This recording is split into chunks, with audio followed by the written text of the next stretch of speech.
Ladies and gentlemen, hello and welcome to this Davos 26 review part one with me, your host, Johnny Vedmore. And of course, I'll be introducing Tim Hinchliffe onto the stage very soon as well.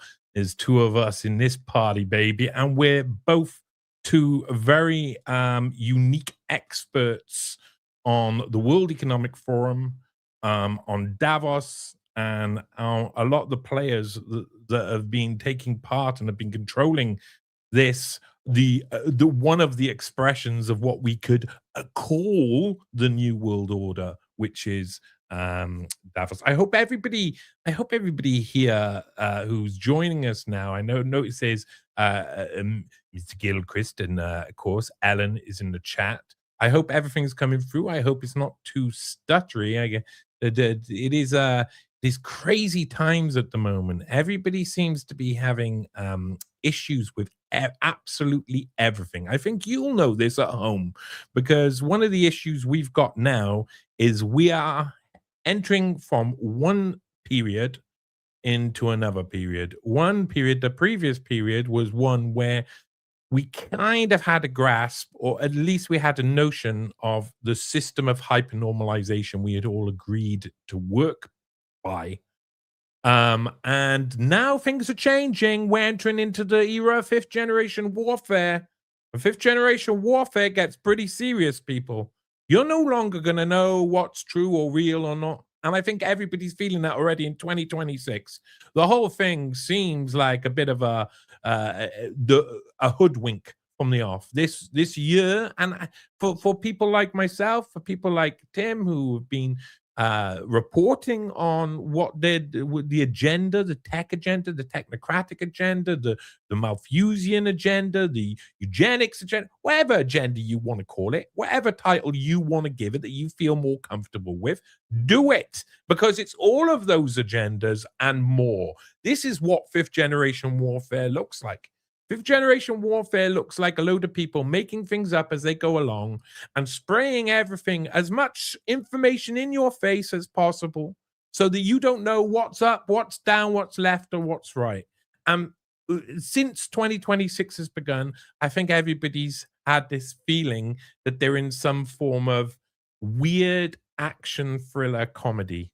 And I think that's what fifth generation warfare is, a weird thriller action comedy. Something else. It's really hard to understand. Yeah, no, everything. I'm saying that. I'm responding to Daniel, who's put a little bit of a note saying transgender. The agendas.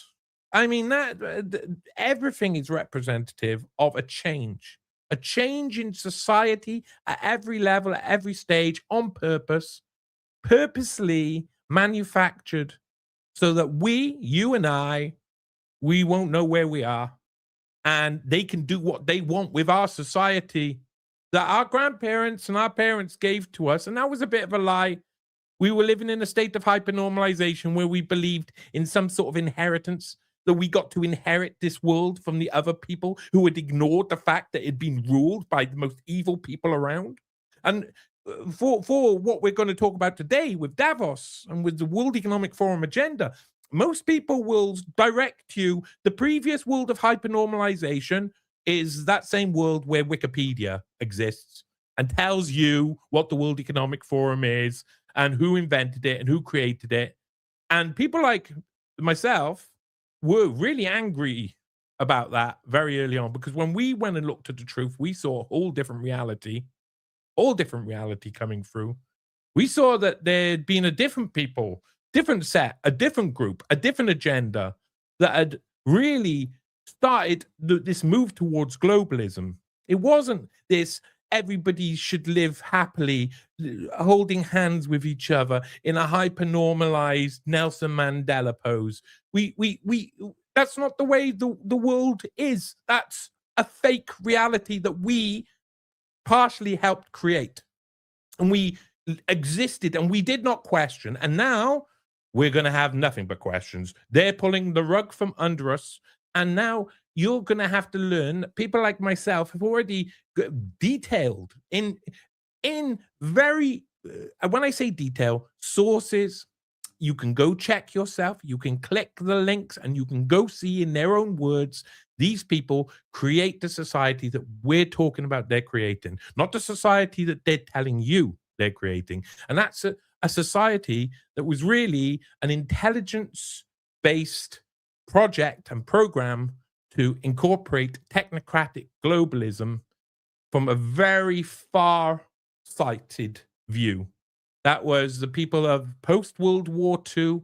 They all had a good reason as well. They sat around the table and they said, hey, we need to stop this. We look how many millions of people. They can point at those millions of people that were dead on the battlefields, relatives of ours who died fighting for what we perceive as freedom, but was actually them fighting on behalf of very rich men to keep in a very elite structure taking over as technology and epochs change.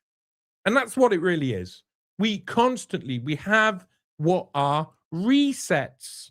Resets. This is very appropriate for what we're talking about because many of us, we go back to 2020, 2021, we're talking about the Great Reset. We're talking about the 2030 agenda. And back then, I can promise you, people like me, people like Tim, we're being pointed at and we're being saying, you're making mountains out of molehills.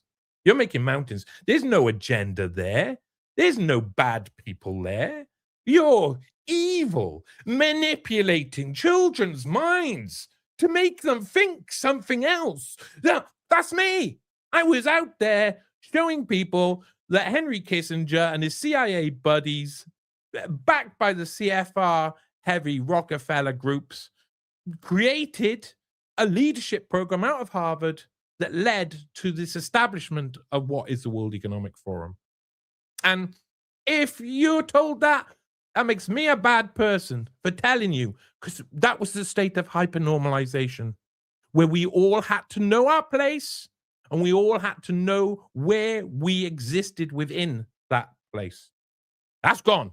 2026 is here.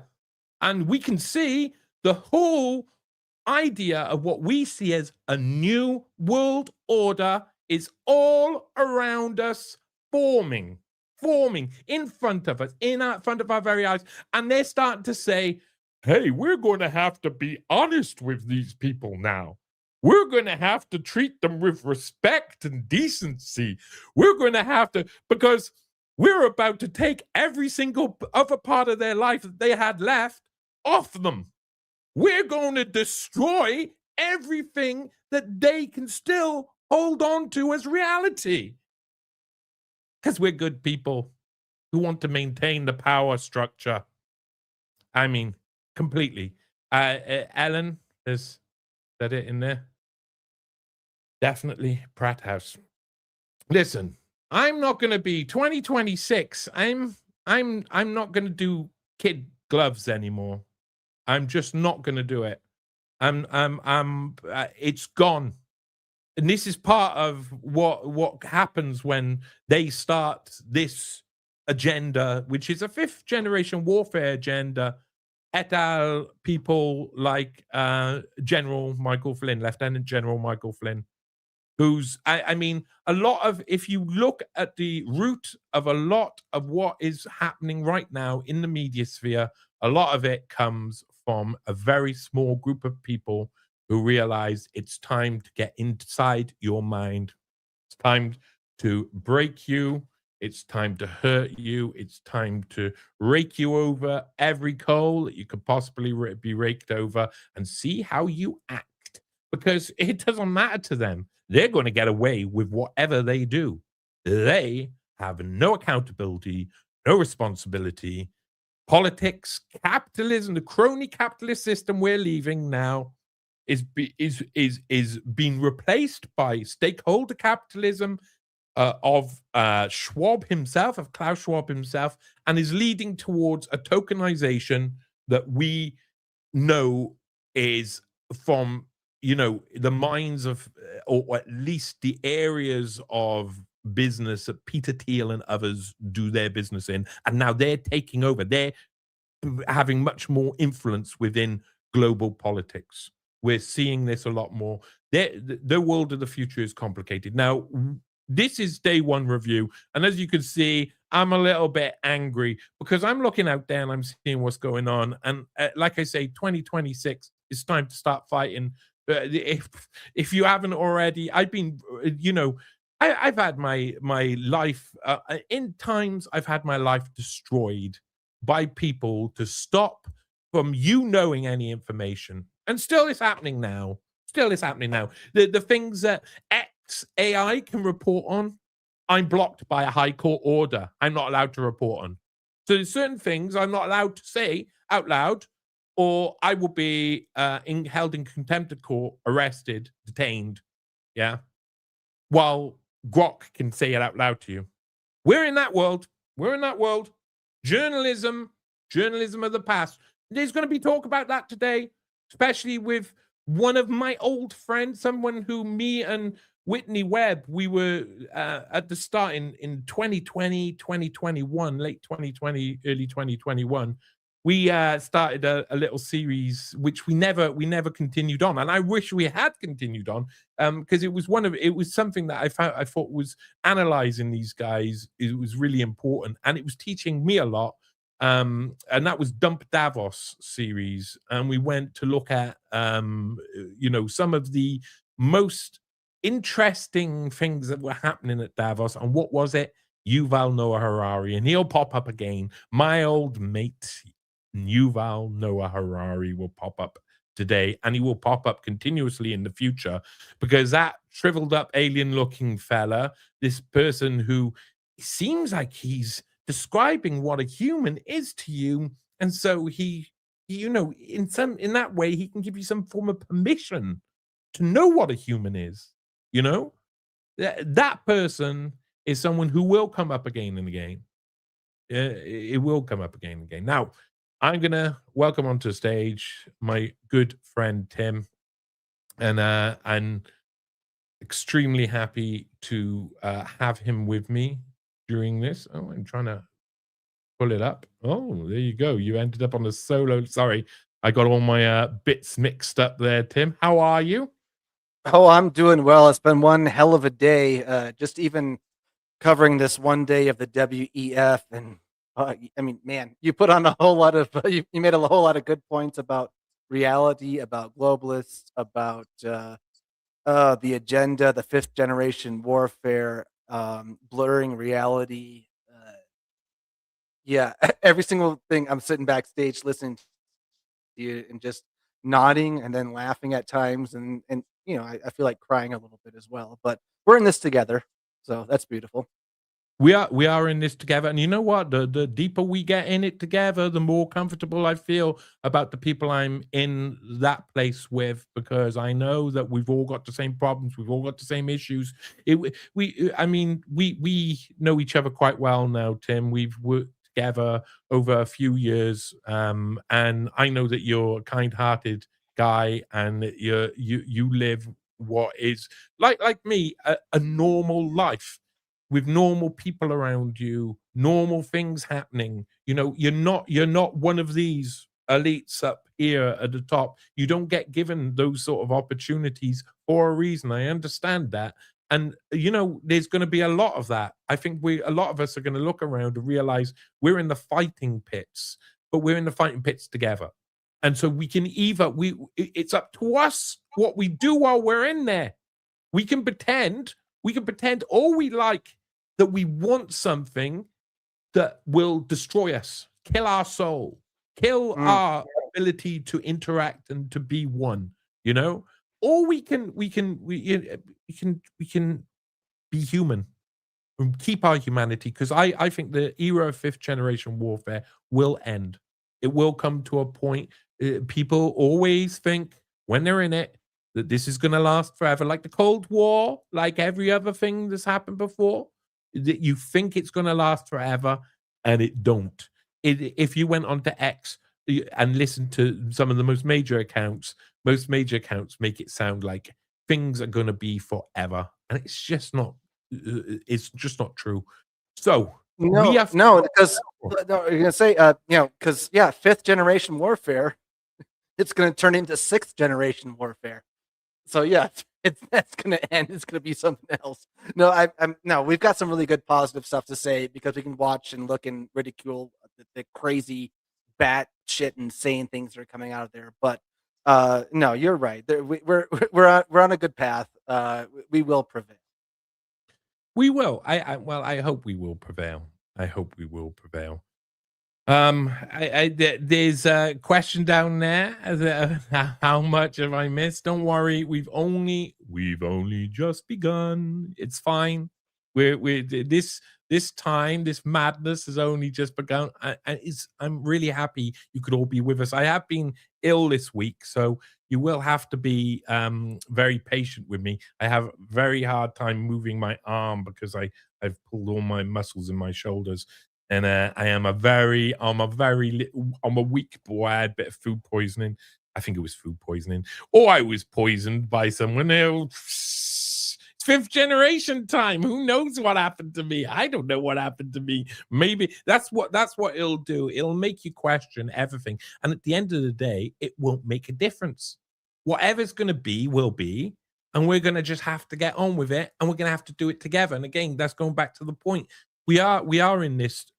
We're most definitely in this together, and it's a crazy place. I can tell you, 2026 is exciting for me because I get to adventure into a new realm where I get a feeling people are going to actually be allowed, be permitted to actually view some of my work this year, because that's unfortunately the best thing in the world of 5th generation warfare is to make everybody destabilized. And one of the best ways to do that is to show them the truth all at once, unexpectedly, and move from a state of hypernormalization into something else. So I've seen a lot more people actually looking at my own work and finding me, but in the same way, the people who the people in charge are having to balance the agenda, aren't they?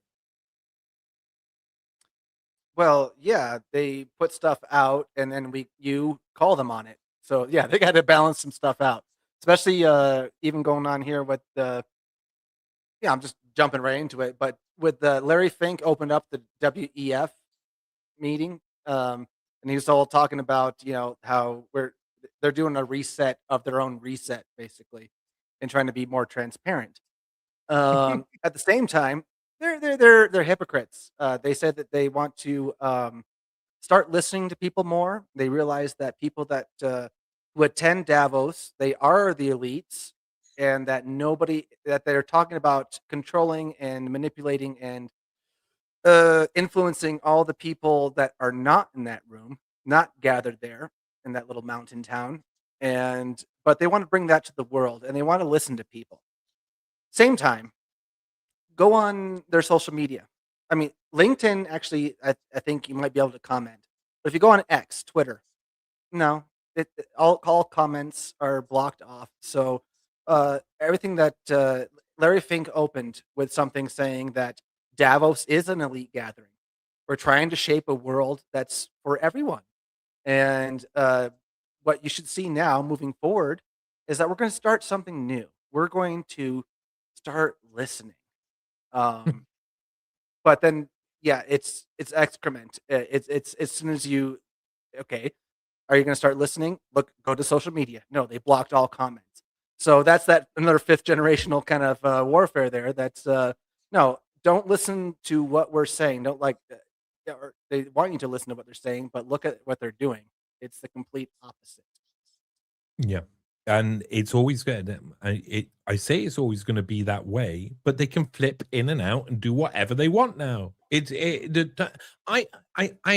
believe that for people who know, I had a bit of a run in with the Vatican. An Epstein associate had her Vatican friends bring me over to Rome in December. So that they could intimidate me, chase me, try and confuse me, and try and make me report on absolute rubbish. And I think partly they decided to try that after 7 years of me reporting on this one extremely rich Italian countess. that they had to eventually say, right, okay, we're gonna have to just go crazy because we know what's coming. We know what's coming. Like the wave of complete and utter crazy narcissistic behavior is just always just around the corner. They know what is coming. And so they just ended up being able to say, well, let's do whatever we want to these people then. Basically. Yeah. And this is the place that we're entering into now. I see. I'm just going to say across to the people in the chat. It's nice to see Ellen in the chat always. Thanks for being here, of course. Huff, morning. And Tari, hello. I hope you are well. And Daniel, lovely to see you. Thanks for all your support over the years.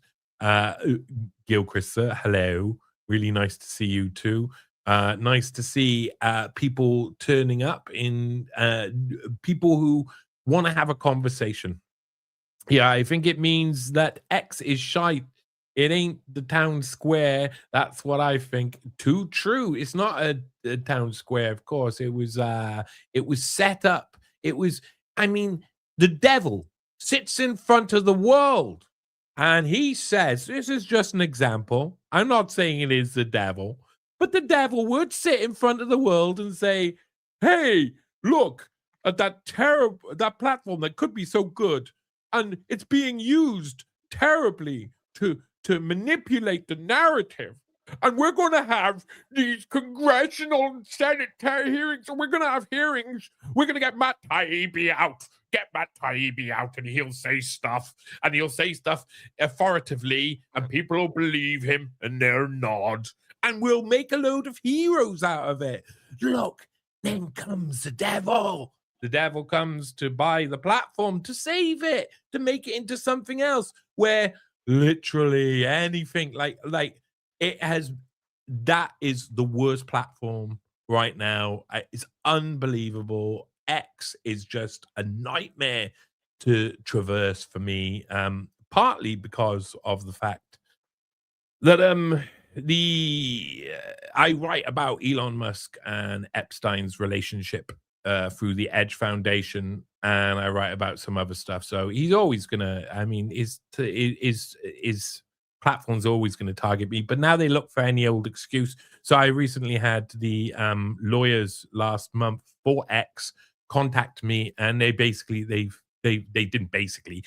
told me they will delete my account if I continue reporting on something their AI is allowed to report on.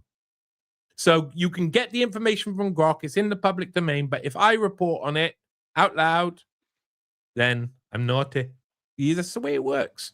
It's going to be one rule for one rule for anybody you want it to be. It doesn't even matter. It doesn't even matter what the rules are anymore. They're all out. They're all out. What is Greenland? What is Denmark? What is a country? What is a nation state? Why can't we just have big mega cities that run them all and have nuclear wars against each other that all have different?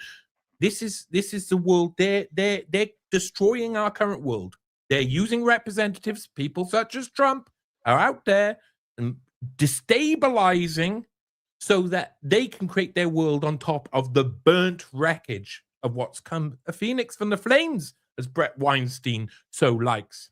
So, okay, not to get too deep into the weeds here. Sorry, Tim. And you can, and people could tell I'm a bit of a pent up, angry mess right now. I have to say, probably because I've been ill for a couple of days, so I'm ready to really take it to them. But also because, to be perfectly honest, they give you no option anymore, and that is a facet of fifth generation warfare. So today, what we're going to do though is we're going to look through what the start of this new Davos season looks like. Tim, would you say that this rollout of Davos 2026 has been different than the other Davoses you've researched before? No, not at all. Because the last one was about rebuilding trust, right? And now it's called the spirit of dialogue. And now they're still all on banging on about that rebuilding trust. They know that they lost trust. They know that nobody has faith in institutions anymore because they effed them over a million times over. And yet they're still saying, no, come back to us. This time we'll get it right. It's the same. It's the same old, same old. It's so I mean, like the spirit of dialogue. Even one with Larry Fink talking with Alex Karp of Palantir, and Alex Karp was saying, people in our own company, Palantir, they don't. There's a lot of people who like what we're doing within Palantir, and a lot of people who don't like what we're doing, and we accept all voices, okay, but we've got at least someone manageable, someone with level head running the thing. So it's just like, all right, we'll listen to you, but there's always someone up above who's going to say, nope, stop that, stop that, stop that. This is too silly. Stop that. And they'll shut it all down. I find it really interesting that we're starting to see the links now more and more between what is a technocratic deep state that is very Epstein aligned as well, from a lot of the work that people would have read of mine that's about the Edge Foundation and John Brockman's organization. It was almost totally funded by Epstein. Some years was completely funded by Epstein. There was always crossover, but it was always pretty clear back then that they tried to keep the Teal contingent as low key as possible. They would have people who worked for companies of Teal's go there, but not Peter Thiel himself. Elon Musk would go, Jeff Bezos would go, Eric Schmidt, Larry Page, Sergey Brin. You'd get all of the boys would hang around at the Edge Foundation, but not Peter Thiel himself. Peter Thiel's always been kept out. Peter Thiel much being like a different type of character that's used as a way to beat, because you can beat Peter Thiel until the cows come home out there, and it doesn't do a little bit of damage because he has no sort of morals, no ethics, so it just bounces off him. It's just he is completely impenetrable to criticism. You could say anything you like about him and nothing happens. You have to. I'm wondering if he's going to be one of those sacrificial kings, like in the old stories. Like Kennedy was a sacrificial king, the one that you build up for a while and then you get rid of him when he's no longer relevant. But as you said, no, he's being stuck in the background. Okay, and when you talk about these different organizations and clubs, man, I was going through everyone at the WEF meeting. It's all Bilderberg and CFR. CFR is dominating like those conversations, from the journalists who do it, from Andrew Ross Sorkin, Alex Thompson, and others, and then they're interviewing other CFR members. They're interviewing like their buddy, the same person who's in the club right there next to them. And so, like, what you were given is not what's going on. Larry Fink, Bilderberg, CFR. Is he counsel for, or is he trilateral? I'm not sure, but probably. I mean, it's just like. But our Prime Minister Keir Starmer's was trilateral commission secretly while he was shadow deputy under Corbyn, and he was told specifically, do not join the trilateral commission, and he was straight in with it, because what you're saying there is totally accurate. The CFR have taken over. We know it. We know it because every time the Ukraine war sparks, every time the Palestinian war sparks, the BBC or Channel 4 fill up with people who are going to come on to talk about it. And if you actually look at them, you find out that their secondary membership is of the CFR, because the CFR is arranging the narrative for you through the mainstream, has been forever. They only have to come out when there's a crisis. Well, there you go. we bring in the CFR boys. Now they're in the boardrooms. Now they're in every single part of the powerful elite, like what we're seeing in Davos. Those backroom deals. We're seeing who's really like the groups that are really in control. The people that we've been calling the New World Order for a long time. It's hard not to notice that they're even using that language now.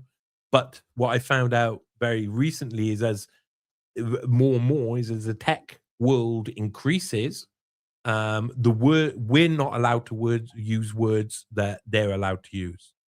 So that's one of the So biggest things.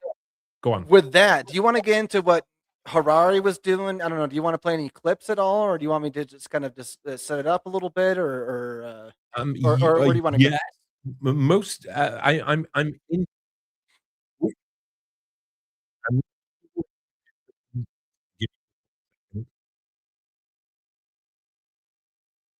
I am.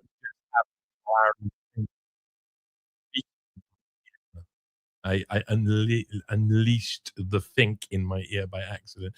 Yes, I have to say it's been it has been hard trying to organize my brain over the past few hours because I've been so ill over the past few days. But I think we can go and have a look. I'm just trying to work out which one is the correct one. Let's go to this. I'm going to share screen. Let's see if this works. Do you see that there? Excellent. I'm hoping we'll be able to. As far as putting words in order is concerned, AI already thinks better than many of us. Therefore, anything made of words will be taken over by AI. If laws are made of words, then AI will take over the legal system. If books are just combinations of words, then AI will take over books. If religion is built from words, then AI will take over religion. This is particularly true of religions based on books, like Islam, Christianity, or Judaism. Judaism calls itself the religion of the book, and it grants ultimate authority not to humans, but to words in books. Humans have authority in Judaism not because of our experiences, but only because we learn words in books. Now, no human can read and remember all the words in all the Jewish books, but AI can easily do that.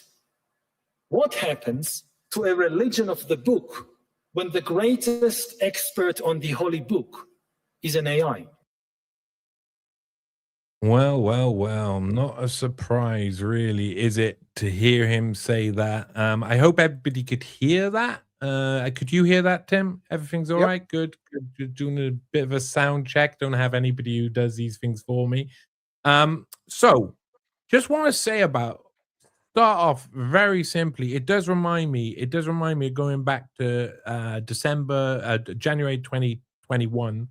And looking back over the previous Yuval Noah Harari speeches from the years before that, those Davoses as well. He spoke twice around, and I think he spoke in 2020 and 2018, maybe it was, and then he was back on again on 2021.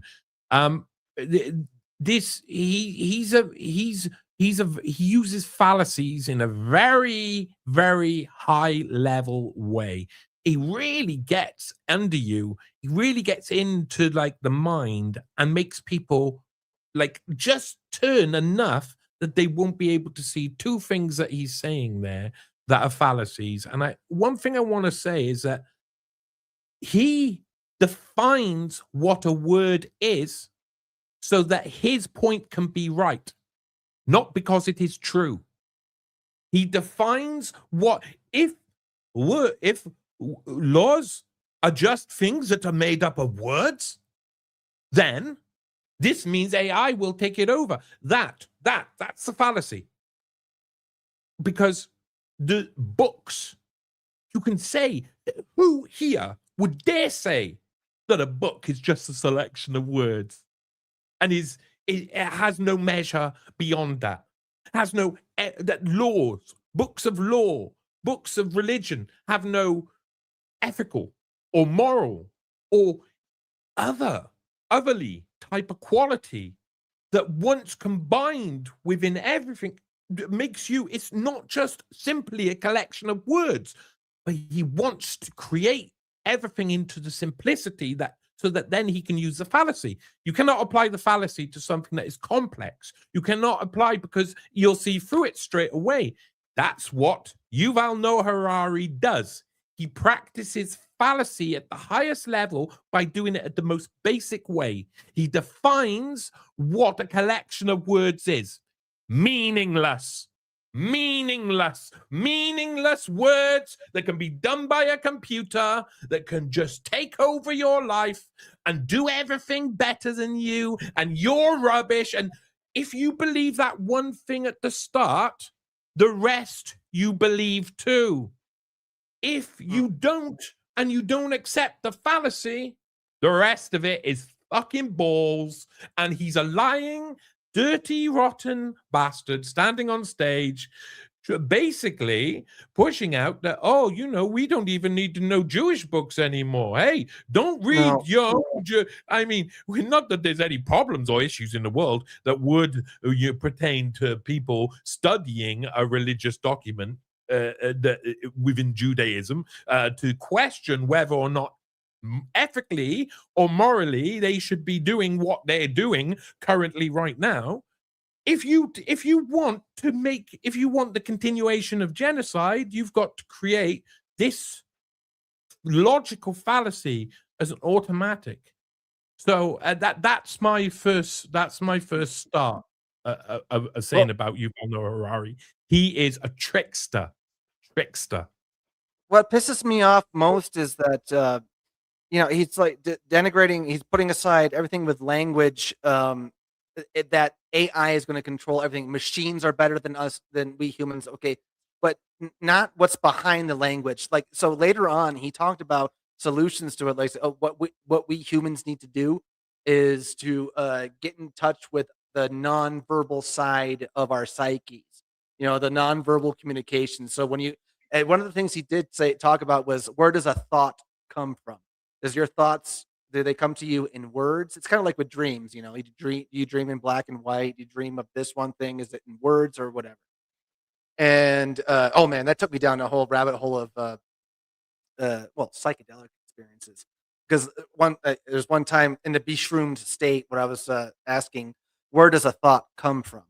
Is it coming from within? Is it coming from a signal out there? It reminds me of like what Stanislav Grof, the professor, or the guy who was all about holotropic breath work and things, and the idea of like, where does consciousness come from? So it's like, to him, it was, if you smash the radio looking for the signal, is that where, like trying to find consciousness in the brain is like smashing a radio to try to find who's ever transmitting, But later on, what Harari does say is that in the future, just about every thought, everything that we think about that comes into our minds is going to be generated by AI. It's going to be an AI future, AI thoughts, AI influence, AI programming.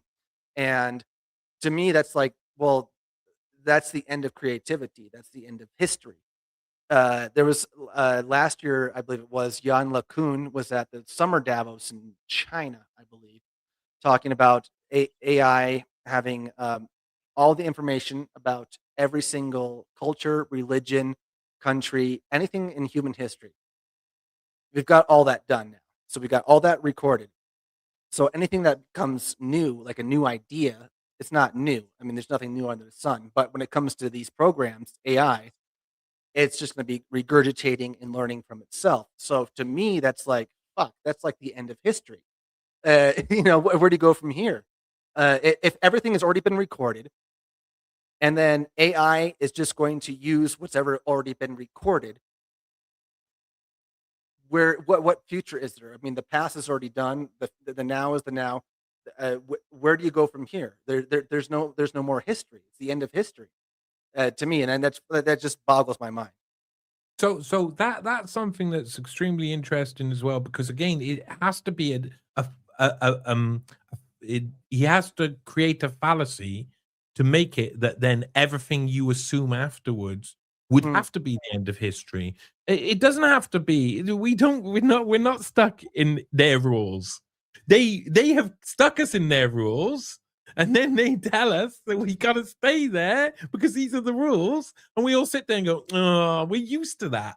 We're so used to we used to being hyper normalized." You could say. Yeah, we're the models they're programming. We are the ones being programmed.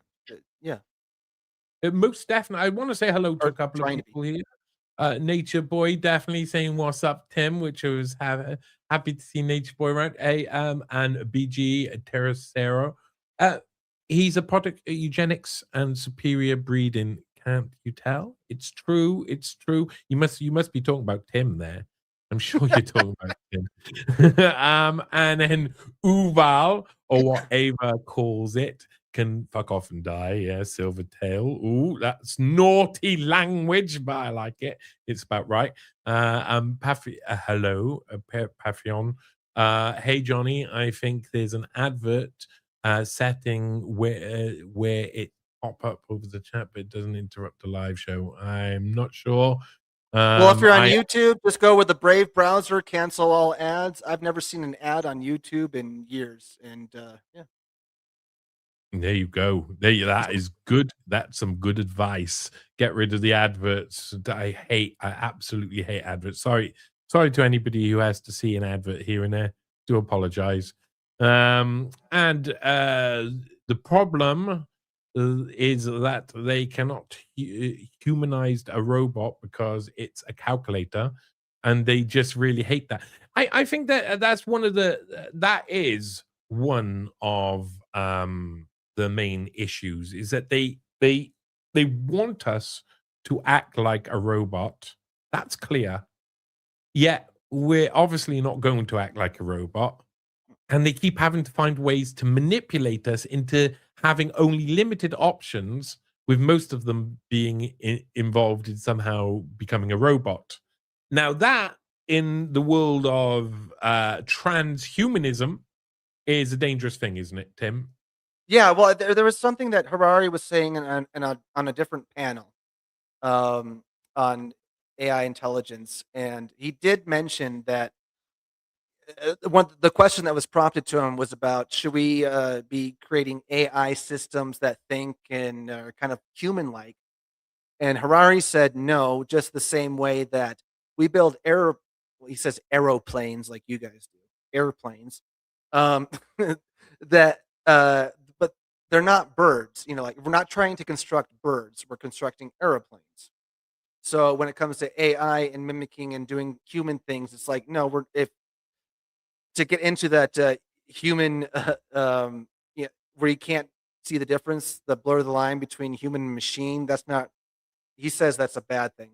At the same time, he also goes on about that in the future that people are. It's even happening now. AI lovers, and people falling in love with AI. And one of the crazy things that Harari did say in his speech was that he said that one of the AIs came up with a term for us humans, and they called us the Watchers. To him, they interpreted that as like the one who are watching over them.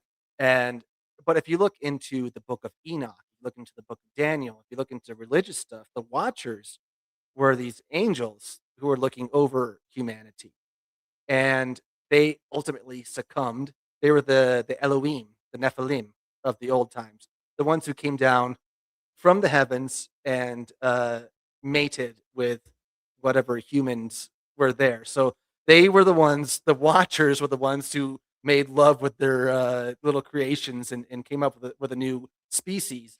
and now the AI is just kind of regurgitating that same old story of like, okay, so the humans created the AI, and now we're going to have our lovers, and we're going to, you know, I don't know, we're going to Okay. replicate. We're going to do stuff with our creation. Yeah. Let's have a look. Let's have a look at. This will be the tension between humans and AIs, the new masters of words. Everything made of words will be taken over by AI. Previously, all the words, all our verbal thoughts, they originated in some human mind. Either my mind, I thought this, or I learned it from another human. Soon, most of the words in our minds will originate in a machine. I just heard today about a new word that AIs coined by themselves to describe us humans. They called us the watchers. The watchers. We are watching them. AIs will soon be the origin of maybe most of the words in our minds. AIs will mass produce thoughts by assembling words, symbols, images, and other language tokens into new combinations. Whether humans will still have a place in that world depends on the place we assign our non-verbal feelings and our ability to embody wisdom that cannot be expressed in words. Wow. Well, there you go. I tell you what, that's Yuval Noah Harari being Yuval Noah Harari, isn't it? He's a very pretentious little guy, a pretentious little fella. He again, I will say that it's fairly easy to locate the way he wields fallacies and what his actual tactics are there, because really what Yuval Noah Harari wants you to do is think about the words in a definition that suits his ulterior motives. So that's he's trying to push you people towards that, and that a lot of that is what drives up with Davos in general. I mean, I did a bit of work on this right at the start when I looked into the Edelman Trust Barometer that has been running at Davos since like about 1999, year 2000, around then, with Richard Edelman of Edelman PR, which of course is a partner of the World Economic Forum and is the biggest PR firm in the world that basically runs about 60% of all PR that's surrounded. That's a significant control. Well, they need to create something that makes us feel like we're in control. Oh, we're the watchers. We're the watchers. They come to us and they say, I'm going to tell you how AI sees you, and that's what you should think. So that's a human telling you what a load of other humans have programmed a load of machines to end up coming to say, and after a load of evaluating through PR groups, they've decided that this term would be most effective, and there is nothing machine about that at all. That is exactly what was going on all through the 70s, 80s, and 90s in the worst marketing departments anywhere in the world. The majority of this, you can't, this is one thing that I think will shine again and again. You can't totally humanize a robot. Just does not happen. And they want us to believe that somehow that is massively, that's the important factor in the future. No, it's human beings are a different creature. And maybe it's the people who are creating this world are looking at robots and they want to project on humanity or human values onto these things. And it's just I don't think AI will necessarily have the same effect that he believes in there. What do you think of this idea of watchers then? It's a regurgitation of things. So like we're in endless loop of what's programming what. So AI machine learning is taking everything that's been written in human history and then just regurgitating it out, and it's a projection, a psychological projection, if you can say that, of itself. So I used to, like 10 years ago or so, my entry into writing about tech and Davos and all this stuff was a lot about mythology and creation stories of why humans were created in all the ancient texts. And normally it was because there was some superior being. They wanted to create a worker force to make their lives better and to adore them, to worship their creators. And so what I'm seeing is that if what Yuval Noah Harari is saying is true, and that the Watchers, and this isn't some kind of PR bullshit push to, go into his way with one of his fallacies, which it probably is that it's a never-ending cycle of creation, death, and rebirth, which is the whole cycle of religion, many religions and creation myths throughout history. So yeah, in the Bible, Adam and Eve were created to toil the earth, to work in the garden and to adore Yahweh. In the Popol Vuh, the Mayan myths, they were made of mud and clay, or they're made of corn, and their job was to worship their creators and to do work. It's like the same story all over again. So now that the AI and what he's saying, they they call us the Watchers. No, the Watchers were the ones, from these the Book of Enoch and other places, that they were the ones that were looking down on humanity, and then ultimately fornicated with humanity and messed everything up. So I don't know what the AI is trying to say is a little foreshadowing here. I don't know. Well, that's yeah. So is the AI gonna fornicate with us and fuck No, we're gonna everything up? fornicate with it, and then we're gonna make little baby. I don't know. Is that the way it's gonna work? Is that I reckon we'll fornicate with each other. I know, but we got those AI chat. We got people are starting to want to marry the AIs and stuff, and maybe have divorces and things, And then he gets Harari gets into like which country is going to be the first one to grant legal personhood to AI, just like a company, like a company, a corporation can be considered in the eyes of the law a person, but yeah, it gets really, and then it goes into religion as well with, this, are we going to recognize freedom of religion for AI? Are we going to recognize freedom of speech for AI and all that shit? So, yeah. Yeah. Wow, Gigi Lynn, giggling, whichever way you say it, Lynn. That's yeah, no, Yeah. don't think Nar. so. Sounds Australian. Yeah. Interesting. Nar. Nar. Yeah. Yeah, no, that's Northern Irish. Okay, anyway, let's not get too racist. If I go too racist, I'm gonna end up making enemies. There you go. Humans project, what humanity is to them. Another species would be in their own set of experiences that would be foreign to our reality, not a mirror. Mm. Hmm. Harari will be a head in a jar like Futurama. I totally, I feel like I definitely feel like that. Some people aren't even treated as people yet. It's true. And this one, here we go. You just have to say it. Ukraine. No two syllables in Australian. And GG, soft G. I prefer it like that. Gigi Lynn. Gigi Lynn. Okay, I'll sing it, Gigi Lynn. I promise you, I'll sing it. Okay. And apparently, Huff has said that Saudi already had recognized an AI. Yeah, but Saudis do everything first. And interestingly, when you actually look at, they were given like this, the Edelman Trust Barometer were giving Saudi Arabia the Trust Award year after year at the World Economic Forum Trust Barometer Awards. Madness, because of course it's not a real world. It's basically, if you do what we want that's expedient for us at this moment in time, then we will award you stuff and give you money. Yeah, never forget 9/11, 25 years ago. Oh, we forgot. Okay, Saudis.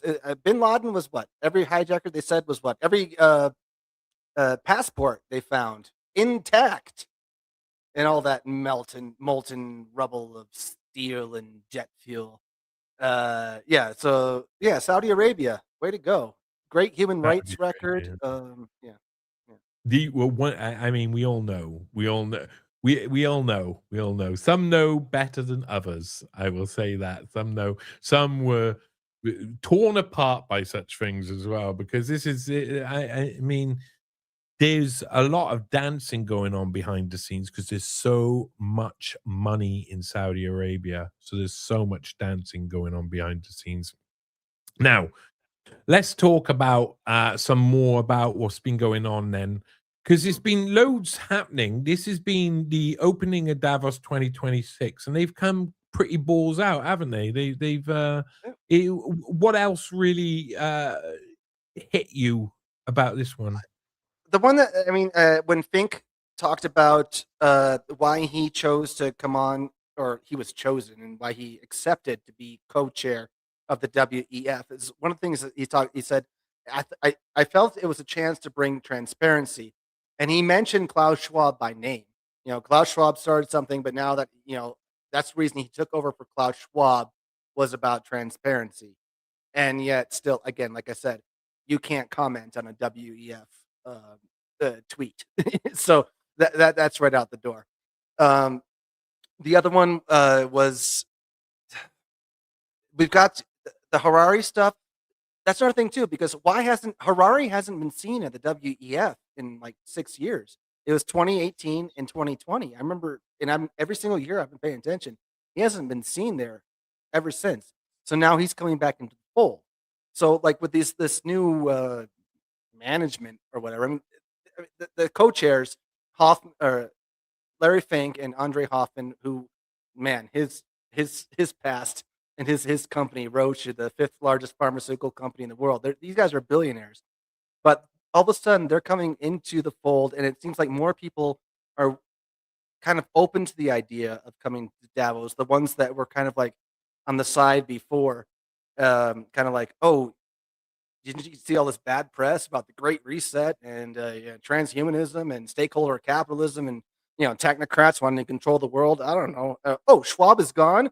All right, I'll come back into it and say a few things here and there. It's almost like because even Fink, he was talking about everyone here that I know, they're not patting themselves in the back. They're not those caricatures that we've seen. I think he's talking about Schwab. Like, Schwab is gone, and so now that they're trying to rebrand themselves again, another reset of a reset of a reset, and that spirit of dialogue, no. It's whatever sticks. Silvertail says, is the son of Anal Schwab the Gimp. Do you know what? Because I've done the entirety of Schwab's family history. I know things that I'll tell you, right. Okay. Should I say this out loud? Should I say this out loud? Yeah, go ahead. No one's listening. Go ahead. Okay, no one's listening. Right. So Olivier Schwab, of course, is the son of Klaus Schwab. For those of you who are joining us, I broke a few stories about Klaus Schwab. I was the one who, for Unlimited Hangout, found out who Klaus Schwab's real father was. People were saying all of these very obvious trope, sort of like, oh, look, he was a Nazi general and stuff. But in actual fact, he had worked on the Nazi atomic bomb program for a company called Asher Weiss. And the actual story, if people have bothered to actually look, of eugenic Schwab,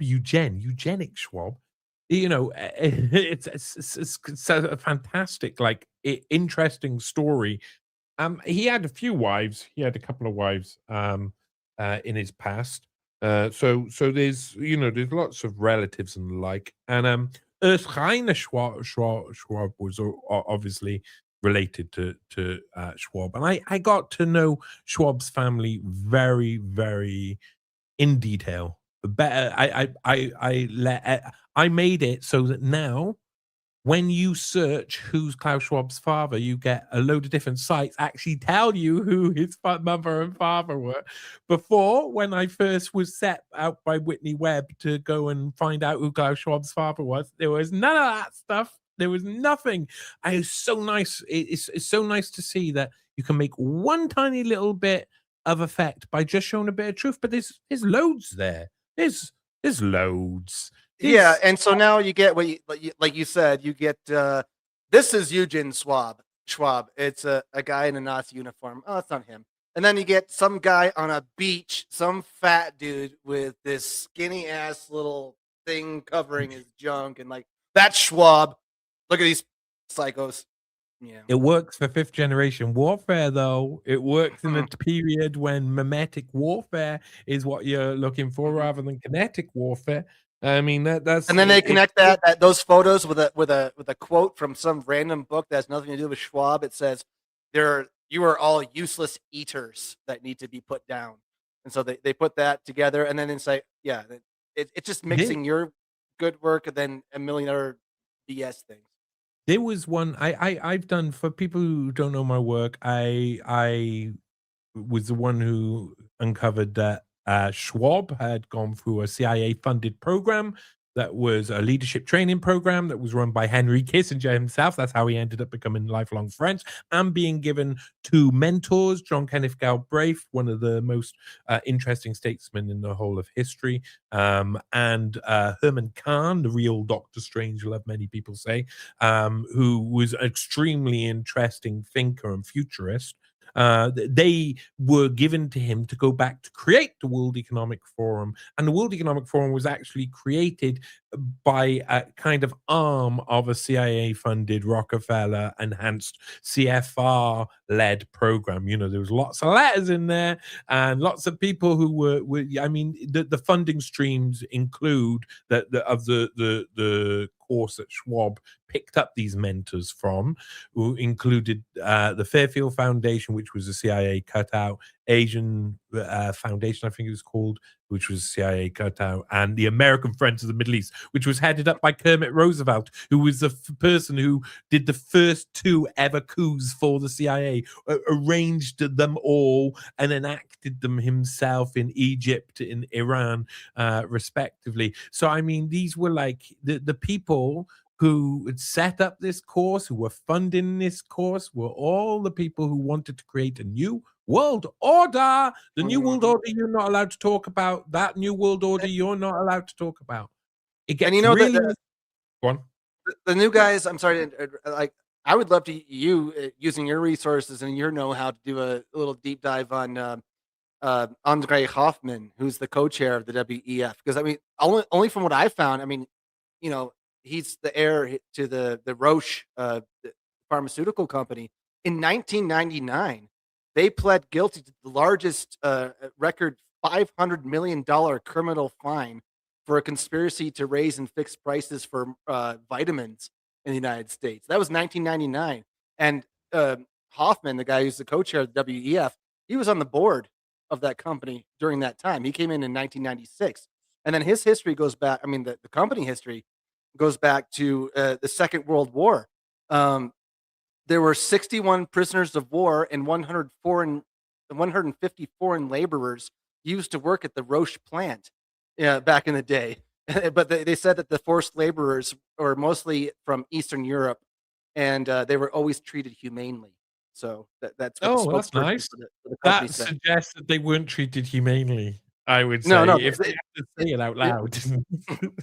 They put their own the report was that the Hoffman the Roche company put their own interests ahead of humanitarian concerns in their dealings with the Nazis.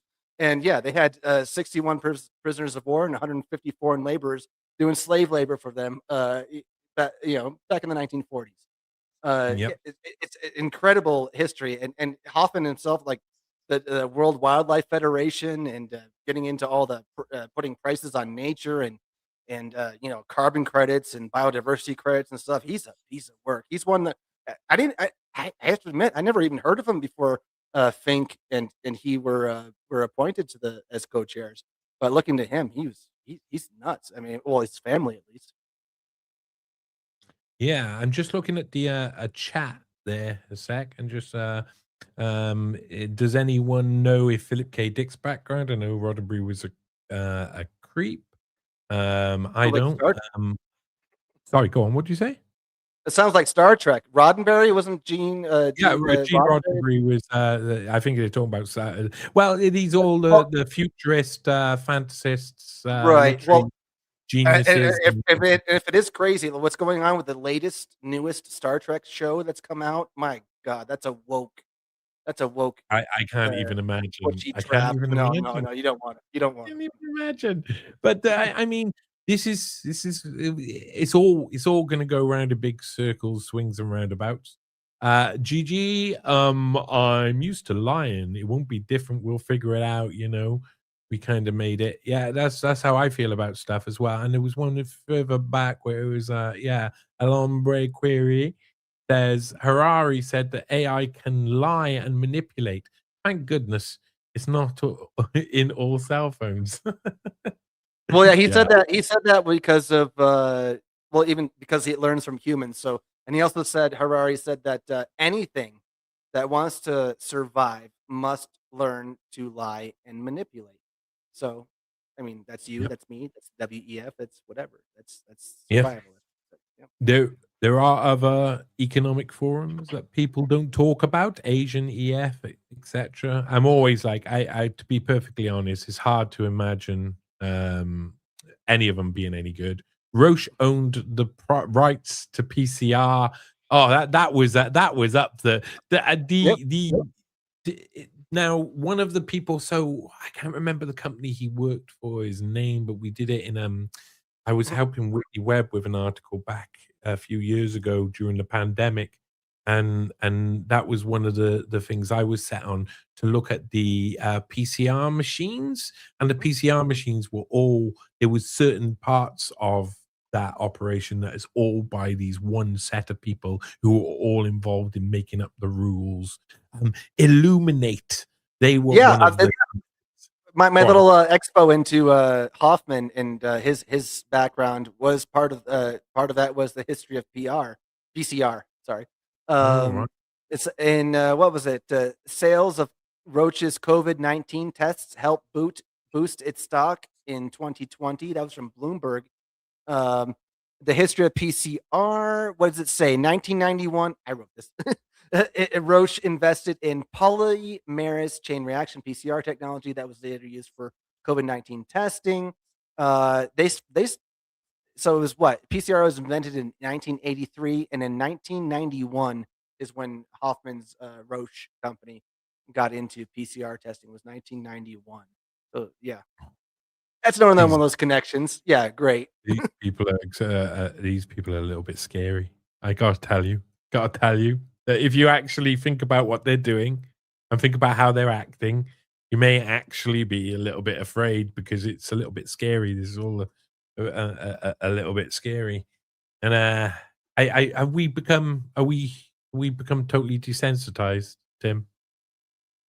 Not totally. I mean, quite a bit, but no, you still got those feels. There's some place where this stuff is coming at you, and you might be desensitized here or here, but then something will hit you there, and you feel it. So I don't think we're totally desensitized. Yeah. I hope not. Well, I kind of hope not. I think there is pretty much. I doubt that I think people will opt out. I doubt people will continue to go through with all of the mechanisms they want people to go through with. I think people will just opt out. They'll just say, I don't want any part of this AI shit if it's going to be like this. And there's going to be certain parts where, of course, you're going to check which local garage has got the best deals on through an AI, but it doesn't mean that the AI is going to take control of your brain. Like that fact that that convenience is going to lead me to wanting to put chips in my ass. That's not the actual jump that we not yet. Not doing the thing with the wearables or brain computer interfaces and things like that. But once quantum technology comes around, gets more advanced. Once you can start beaming shit into people's heads wirelessly, signals and things. Then it's like electricity, it's like, I don't know how you can avoid that, but for now we're all right there. Okay. So how close? No, the fact is they want us to believe we're on the precipice of something, and that the rules are and the definitions of things are as they have set them. But that's not the way it necessarily is. So going on then, what else has been happening at this Davos? Well, shit. I mean, so I've gone through Fink and Harari. I mean, Harari again. He was talking about AI immigrants. Like that was another huge thing that in the what's coming now is that every country, every culture is going to be disrupted from immigrants, but not on shaky boats, not on wooden little dinghies. But they're going to change everything from art, religion, and romance, and have dubious political loyalties. And he says that AI is going to be loyal only to two entities, companies and governments from two places: the U.S. and China. Sorry for the flipping you off there, but yeah, the U.S. and Yeah. China. So he says that they're gonna move forward with that. Other than that, I mean, there was another Alex Karp, talking, Palantir, Oh, and he's what one their of the whole scariest men in the world, I'd say. their whole thing is about trying to suck up as much information as possible and use that in the worst ways that they can to establish dominance. And he said that military technology and military intelligence technology translates perfectly to every single enterprise out there. Because what do we do? He says, well, on the battlefield, what we're trying to do is, work in real time with our intelligence and try to dominate here and there and gather all the information and manipulate and do all these things. And says, well, every single enterprise, whatever there could be 5 enterprises working towards one goal. Well, actually, the ultimate end of those enterprises is going to be the conglomerate to be one, to unify into one. So it's the centralization of everything. So that's his mindset. Like all corporations, all intelligence, it's going into one. That goes into one world government, one world military, one world currency. That's the kind Why of would people ideology wanna they have. listen to Alex Karp? I just every time he talks, I don't understand why anybody would possibly wanna listen to him, and he would Mm. revel in me saying that. He would like if he heard it, his eyes would roll up into the back of his head, and he might even soil himself in some way, backwards or forwards. I don't know which way he would soil himself in said situation, but he is a horrible human being I can't even imagine putting out someone worse. And it's really emblematic of what I was talking about earlier with Peter Thiel. Mm. You can beat them over and over again. You can say the worst things. They know. They've sat down in the room and they've said, "What's the worst thing people are going to say about me?" Oh, that's really bad. And it's true. So, what does that mean then? I should have no shame at all. Absolutely no shame, no accountability, no responsibility. It just completely and utterly shameless. Have my cake and eat it publicly. And Do you another thing I was feel looking forward to, which didn't come to fruition, was Eric Schmidt of Google, and all his greatness. He was slated to do a talk on the future of war, but now that's gone. So he was supposed to do that Oh, today. that sounds like war then, does it? Yeah, it's like, why can't we be war? Why can't we be friends? I don't, like no like, and I even looked to the past, into the future, or in the next couple of days on the program, and he's still not slated. But you know what? It's an ever changing lineup. People come and go, people are late and stuff like that. So he might make an appearance or whatever. But tomorrow, Donald J. Trump is going to be there. I tuned out last year. Like he called it in virtually, but like he went on for about 35, 40 minutes. Doesn't he go on though? Yeah, I about mean, nothing. So yeah. yeah, He is eh, he's yeah. a big guy. I have to say that Trump is doing exactly what anybody who knows him would expect him to do, which is do the thing that he promised people he wouldn't do.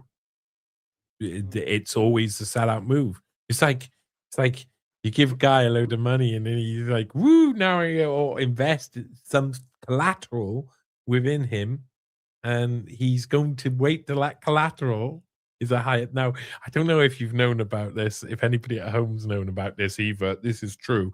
But Donald J. Trump is very well known to be like into himself and believe in himself and wait till the last minute to make as much money as possible in the situation where he can make the most money. Personally, this is something repeated. I know. Listen, I don't want to shock people out there, but that's the score. Now, what I'm seeing here looks like a man selling out to the globalists in exactly the same way. He's creating the same world as me. He's just part of the technocracy. There is no difference. It's not about globalism anymore. It's about technocratic globalism. Yeah, I've got to start changing that now, because I always talk about unelected globalists. I mean, I always put them in a category, and I go, okay, and technocrats and stuff. But no, this guy is an elected dude. He's a technocrat, and that's the old technate from Technocracy Inc. 1930s or whatever, that Greenland shit. And then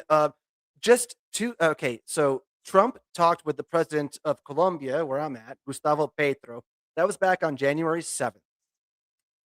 On January 10th, Petro, the president of Colombia, posted a picture of Gran Colombia, a map of Gran Colombia, which was Simón Bolívar's idea of the ideal state. And it was a state, a giant super state for a while. Didn't last too long because it was horrible. But it was parts of Venezuela, Colombia, Panama, Ecuador, little bits of Brazil and Peru, I believe. It was the top portion of South America, just as that technate map was about. So when you bring in, after the whole Maduro shit and Greenland, he's playing right into it. It's all a bit of a dance. All of that Greenland stuff is just like tongue in cheek as hell. Yeah, have you anybody ever actually played Risk? I'm just like just like anybody out there at all actually just played Risk. Is like I opened the box and played the little figures. Does that count? But not actually move them around the board in a rules-based way. I used to play Axis and Allies when I was very young. Me too. That's what I did play. Oh, really? Yep. Oh, that's a brilliant war strategy game. And however much you change things around, the world looks as it is. The benefits are as they are. There's only a certain number of moves that you can possibly make. And so those moves are a start of a selection of moves. They're part of a game. They're not one thing. It's not one thing at any one time. It's part of a game. The Greenland thing is like one of the fundamental moves in nearly any strategy game. This is just one of the fundamental moves. You want to exert your power over this area. It doesn't really exert its power, and everything in a symbolic way that will give power over you over other countries in the region, at least perceived. And that sort of, it doesn't really matter because no one really cares. No, even the people involved have to probably pretend quite a lot that they care. I mean, the people of Greenland have got to be like, oh, I care about being from Greenland. It's like, it's the same as saying I love ice cubes.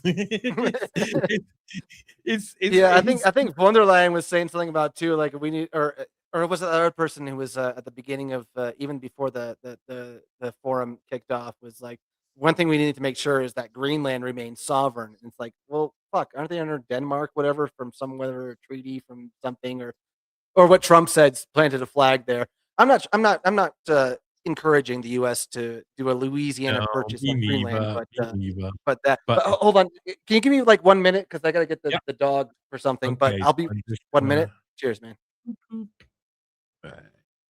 Hello, everybody. So let's have a little look. I've marked down a couple of things. Eric Schmidt has legal accusations with his ex to resolve. Dude, alarm break query. everybody has some sort of legal shit with their ex to resolve. No, he's of course he is. I mean, all of them do, but life, the human saga, and all of that. We keep poking the bear, and it's going to poke back. Super true, super true. Tucker Carlson thinks Russia is going to nuclear bomb Germany and London. I think he might be right, and Switzerland is pretty close to Germany, and maybe they'll miss. This is a theory that's been going on for a while, to be perfectly honest.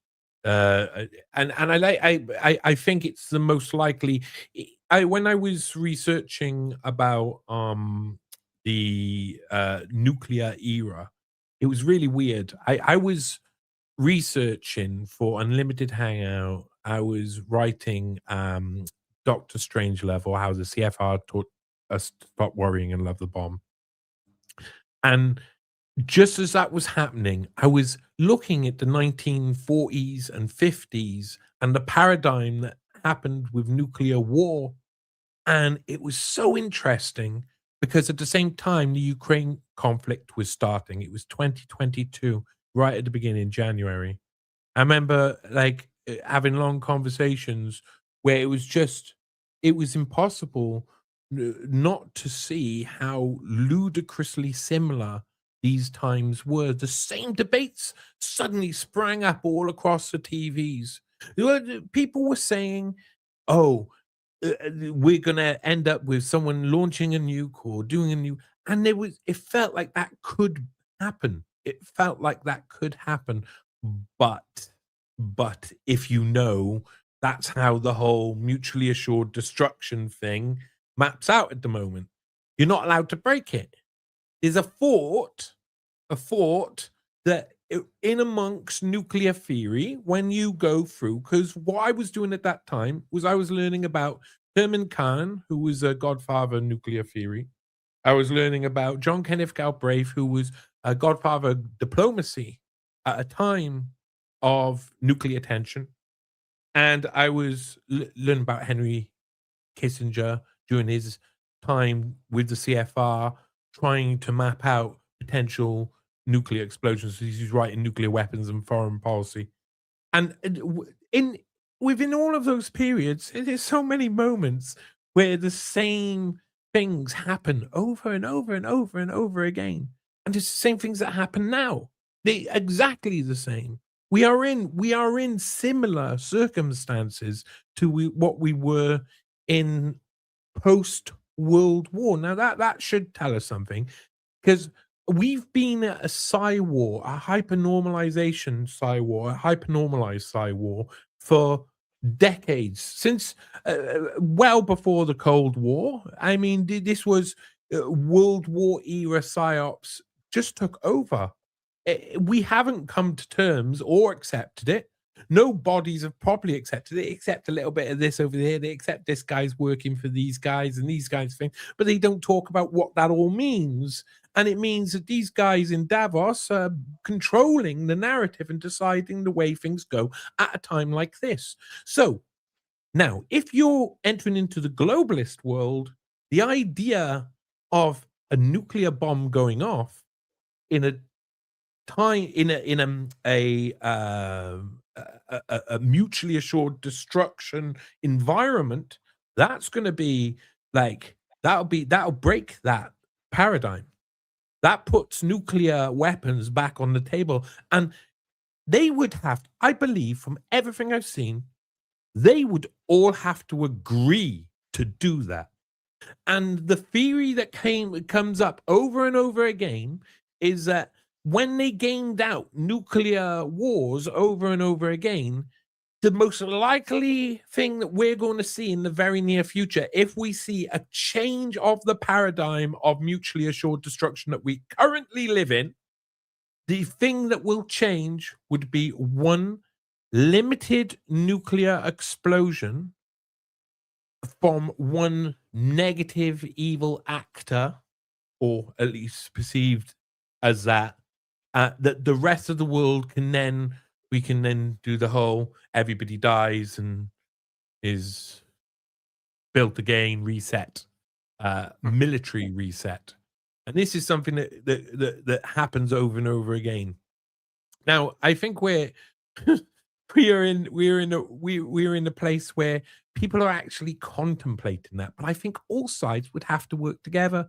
I think the international powers could, maybe they're not now, maybe they are currently planning it, but they could get to a point where they believe that they are so unaccountable, they are so above morality, above ethics, that they will do something horrific, awful, terrible, public, as a sacrifice for humanity. And it'll be a carefully planned intelligence operation. Like, can we imagine anything that could have gone before that would fit that bill, that would fit that idea? Maybe there's one or two things in the past that we've had where we've seen the whole of society be shaken again and again. So we know that when we investigate those things, it's always the government, it's always think tanks, it's always the same organizations who are the ones planning it, creating it, manufacturing it, employing people, not just one or two people, tens of thousands of people, militaries of people, to go out there and mess with your head and act like you're not messing with your head. And I got to go out in the streets, and I love my people. I walk around and I meet all the people. I often playing music loud. I often got my dog running alongside me off the lead. I'm smoking weed. I give love all around town.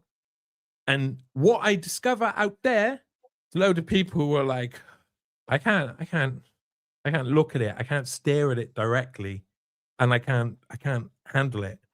So I'm just going to get on with my life. I'm just going to go to work every day. I'm just going to do the little bits that I'm going to do. I'm just going to stay in the little box because I need to be in the box. I understand. I'm there with them. I'm in the box with them. We're all being put in the box. It's not like I'm talking about someone's decision. There is no option. When you get up to certain points, when you have stress in your life, you find that there's a limited number of options. You can either do, when you get to a certain time, this, or you can do that. And one is always much more likely to be something that you're going to choose and is going to be the most comfortable option. That option will always arise. What we've been trying to show for many years is that these people know when those arise, and they use the same organizations at that moment in 2022 when the Ukraine war started, and the same debates that I was researching from 1950s were being repeated word for word on the news channels today. Nearly all of the people who they were talking to were CFR members. Nearly all of them. Now, let's go back. Sorry. Oh, I gotta add a bit of All good. No, I was this just hearing. I mean, that mutual destruction. You know what was with the nuclear thing back in the 50s and 60s.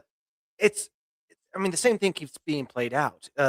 What we went through with COVID. That's V for Vendetta. That's Mission Impossible 2, I think. Whatever. You create the disease. You create the problem.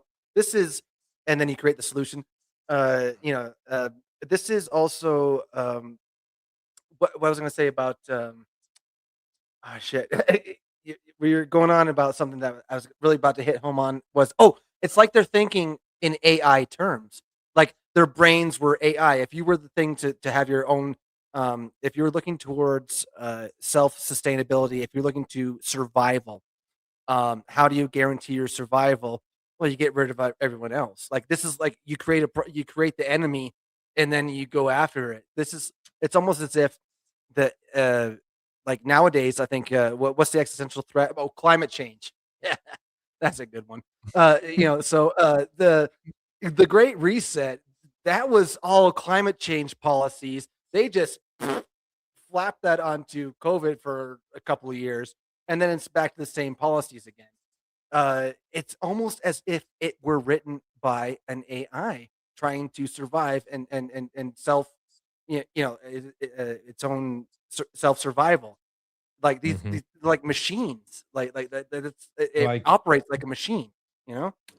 so, this is a really. I mean, most of what we see, most of the world that we see out there, isn't a, a, um, a, an accident. It's a matter of a plan that a load of different people have enacted, and that's how society looks. We enact plans every day. It's. I just wanted to take let me take the mad off the screen there. It's true enough. But we are out there trying to change the world. Everybody is trying to change the world in their own little way. It's to all of the people who are watching this now, ourselves, what we do every day in our lives, try and change something in some sort of way, but we only got a couple of small, very limited amount of decisions, and those decisions are becoming mad in all What I try different not to uh, get hung up on is when in searching for an enemy. This is that Club of Rome stuff. In searching for an enemy, Club of Rome came up with humanity itself is the enemy. It could be the war on drugs, it could be the war on terror, it could be the war on disease, it could be whatever these things are. But why do we need to constantly create an enemy in order to justify like our identity, our existence? You know, and that's what I'm trying not to fall into that as well, because going after the globalists, going after the WEF, like is. If I all of a sudden just externalized everything, like, or internalized and projected that out, that it's all their problem, like all they're doing without looking, within. But that's fifth generational warfare again, isn't it? It is. It is. I mean, I've been working on an article recently, a really important one, the fourth of the Pottinger series, the Pottinger Legacy, and it's absolutely unbelievable, absolutely unbelievable. I think the question of fifth generation warfare, we got to look around us and we got to start realizing that we're in the middle of it, and I suppose we got to stop.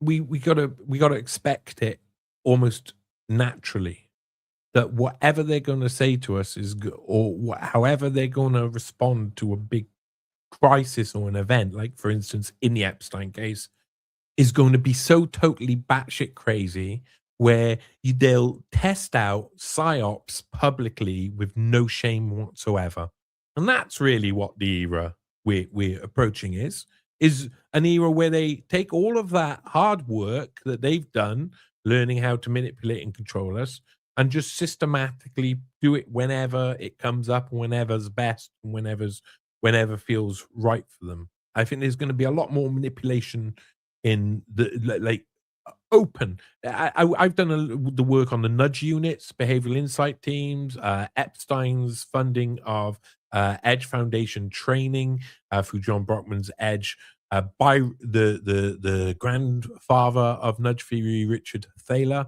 who alongside Cass Sunstein came up with this idea that you could manipulate people and just that's okay. Like you Well, can manipulate that's people. Like go that's what on. they're openly talking about now. I mean, just even the Rand Corporation and the Pentagon and their psyops unit, what they call MISO now, military it's called MISO. I forgot what the acronym stands for, but they're not called psyops anymore because it has a negative connotation. But they're only just recently putting out like in the Rand Corporation saying that the Pentagon is looking to uh, generative artificial intelligence for its own psyops operations. If they're just saying it now, no, dude, that's been going on forever. So, but they have the technology. This is what the thing is. They have the technology now to do it, and that's what a lot of things are going on. The WEF talking about this, the blurring of perception. What is reality? What kind of information are you receiving? Can you trust anything you're seeing? Can you trust yourself in knowing and distinguishing what you're seeing and hearing and believing? So that is a major part of this warfare that's going on. You're totally right. And there's going to be individual battles inside us, every single one of us. I've already started to like have to sit down and come to terms with how I use technology in loads of different ways, myself for loads of different reasons. And some things it's like you hear people screaming with technology, basically the whole Luddite view. And then you hear people saying, well, if you're not going to do that, you have to do this. And it's the whole other, you take on all technology and tokenization, full human tokenization to that extent. I don't think any of those extremes are going to be the things that people are drawn to in the world. People don't want that sort of stuff. People, the more technological pressure gets people have put on them, the more likely they are to say, "Can you leave me alone now, please?" That's it's something that I'm from Wales, South Wales. I'm not sure how many people can be like there's people who are kids. I'm watching them. They're scrolling on their phone. They're looking all the way through, and they're like, "I fucking hate my phone." And they put their phones away and they do other things. And I've heard it over and over again from young people all around. They don't older people as well. People are fed up of their own technology. There's only a certain amount of something that you can do. You doesn't mean it's limitless, that you can't just waste your life watching crap and doing crap and following crap and etc. etc. We all that's what all our ancestors did too. I'm the majority of like I have to say, some members of my family like soap operas. That's hard for me to grasp as as the person I am, where I got too much time where I need to do this and that and the other. The idea of watching somebody's life every day and someone going to work to pretend to be someone else for the behest of somebody else, that's hard for me to kind of like grip. But I can also see why people want to be like to see that try to understand other people's points of view. This is people usually end up going, I want to find a place where I feel comfortable, so I look for a place. This is all the rhetoric coming out of Davos really seems to be you're not going to have a choice. You're going to be told what to like by AI. Basically, AI will have a giggle stick and it'll give you a giggle every time you want it when you press the button. And humans can't do that anymore. That's bull. Yeah, even when you want to be left alone. I mean, they're talking about having AI being the government, AI in the courts, AI in religion. So like even if you don't want to be a part of it, well, it's coming for you anyway. I really envy in a way. It's kind of like taking a step back in time. I remember when I went to India 10 years ago, and I saw people who were just out sleeping in cots underneath the sun and just sitting around waiting for nothing. Sorry, That's made there's me nothing laugh. much going on. But The word cots there, sorry, cot, is hard for British. COT. British people only see a baby in a cot. It's like it's the manger really.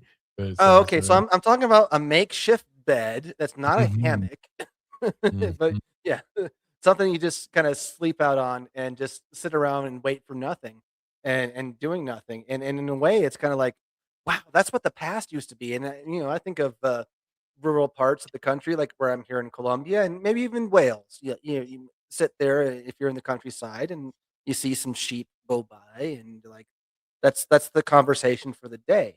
But when the technology comes in, it kind of throws a. I've said this before, a spanner in the works, not a wrench in the gear, but a spanner in the works. And yeah, so you it, you can't avoid it. If going back to like if it's going to be in your government, if it's going to be in your laws, it's going to be your tax system, it's going to affect you in some way. And yeah, Mhm. all you want to do is say, "Get the hell out! I just want to be left alone," or give me free stuff and convenience. Yeah, well, that's it's interesting. It makes me think of Atherstone, a place called Atherstone in North Warwickshire.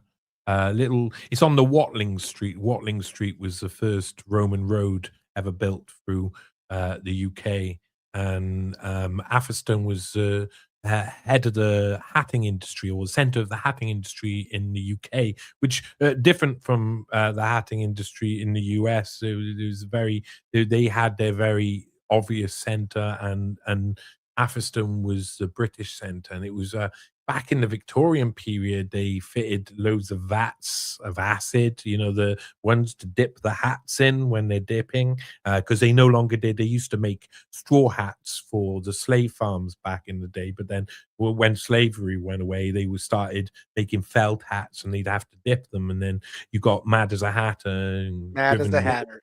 Yeah, and Atherstone was mad. You know, you live in that environment where the technology, and this is why I'm saying this, the technology is damaging to the human mental health and damaging to human health.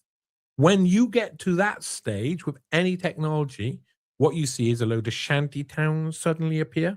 In Atherstone, if you go and look at the census back in 1841, anytime 1840, 1845, 1861, even sorry, 61 is every one year. If you go and look at the census, you'll see a load of people living in tiny little sheds out the back of people's, like entire families living in a shed, and there's 4 or 5 sheds outside every single house, and there's basically one road through the entire town, and everybody is held captive by the technology. Everybody is held captive by that technology at the time because they couldn't find any work. And then if you go and look at who each of those people are who live in this town of Atherstone, they're members of the Toon family, they're members of the Deeming family, and they're members of this other family. And basically, it's 3 families living all in shanty towns, and they've got a few bosses who tell them what to do because they own the technology. They are the owners of the technology. And this is exactly what we've got.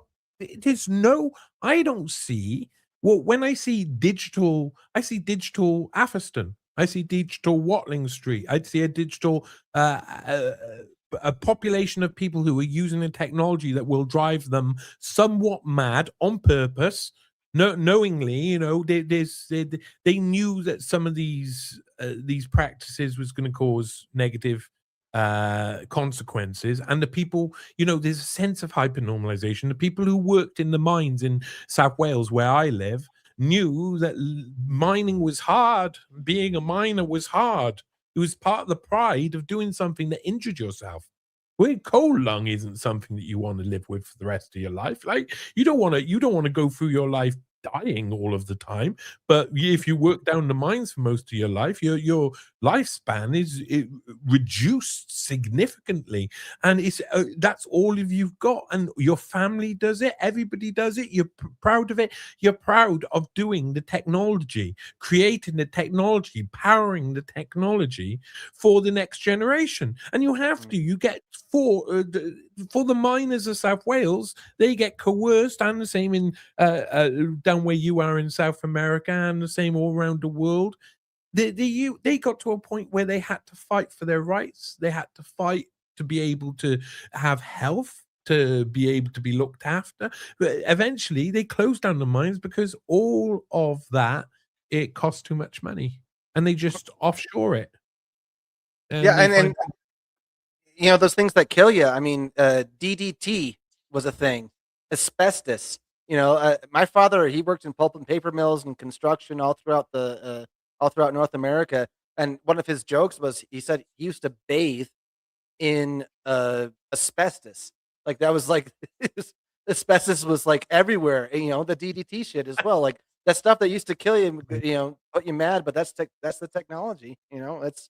And look at the same thing now, like now with the COVID, the thing, the shot, you know, like, and as technology progresses as well, AI is going to be one of those things. Look, I don't know. Most definitely. I have to say, it reminds me of the Porton Down work I've done as well. I've did a fair bit of research on the history of Porton Down because I had to, because I had started researching the Wellcome Trust and a certain gaggle of men who became all powerful during the pandemic. And I realized I had to go back and look at how they've treated us for years. And we try and live our lives every day on this idea that we can trust those who are in power to look after our best interests and protect our health. And that's the standard model. And that's really super naive. We've been doing that for a long time. And it's super naive because they've been killing us for many years. It's not just one or two. They were spraying the skies over and over again. They were showing people images of them planning the spraying of the sky that would lead to them checking how many people went into hospital and died. See, they would spray the land in the UK. They would spray it by sea. They would spray it by air. They would spray it by train, by road. It made no difference. There's loads of documented evidence. They've admitted it. They've accepted it. They've refused to properly apologize for the majority of it. But I can tell you, they've been spraying things like E. coli and chemicals that people believe are dangerous, and other Makes me people. think of Winston Churchill. We shall spray them in the beaches. We shall spray them in the streets and in the air. Yeah, it was very much like that. The duty, a lot of this, soldiers like Ronnie Madison went in and got experimented on with nerve agents and stuff. These are like significant actions were taken against the health of the entire country, not just one or two people.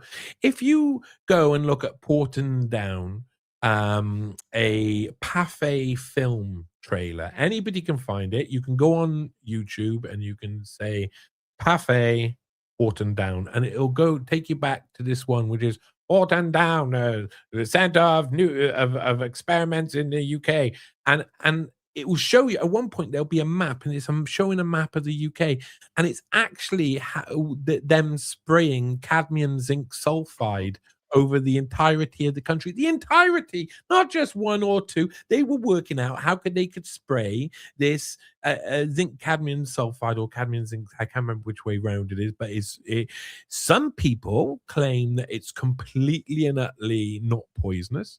And some people claim that it's the most hyper poisonous, and there's evidence that a lot of people died. So it seems to be somewhere there's going to be truth in it. But this is what they will do to you in peacetime. This is what they will do. They did it for years and years and years. And when the pandemic was happening, I went to go and research the Wellcome Trust, and it became very obvious. I had to go and really see what they've been doing in the UK for the entire time.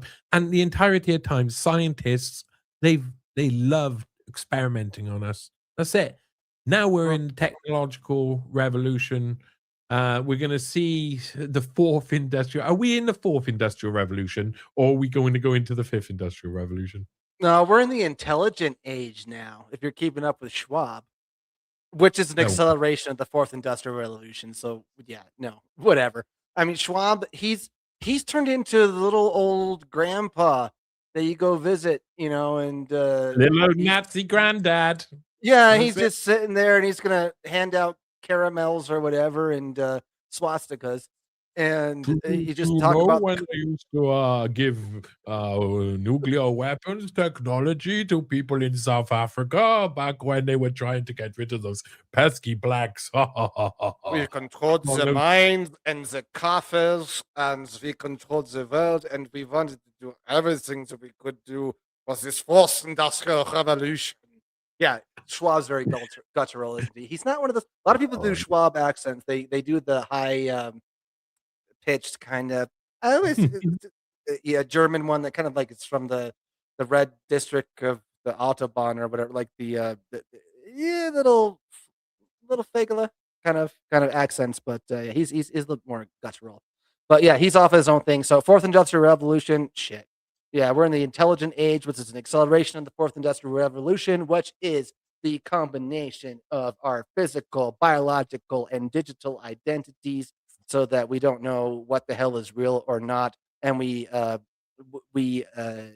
give out all our decision makings to the machines. So that's their vision. If I always see it being a little bit of column A and a little bit of column B is going to probably be the likely answer. I think a load of humans are going to do a load of human things all over the place and make a mess. They like to make a mess. And at some point, there will hopefully be enough resistance that we can pull it back. All right. So we got Trump tomorrow. What are the big highlights to come? I mean, we're gonna do more live stuff together anyway. So I mean, we're gonna cover some more things in the near future. What else is on its way? Yeah, you know what? Sorry for disappointing the audience. I put out a video a week ago about what I was going to look at, and I haven't looked at it since. So tomorrow, you got Trump.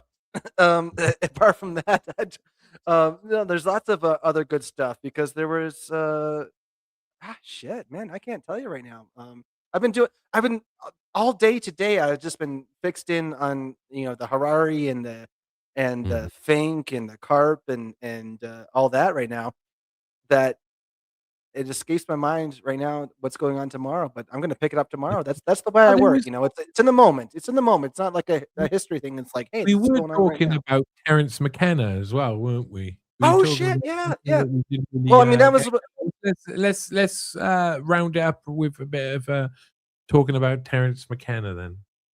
all right. Well, Terence McKenna talked about that the world, a lot of things he talked about, but one of the things is that the world is made of language. So you could say that it's made of atoms or it's made of molecules and stuff, but ultimately, how we describe those things, how we understand those things, is through language, is through code.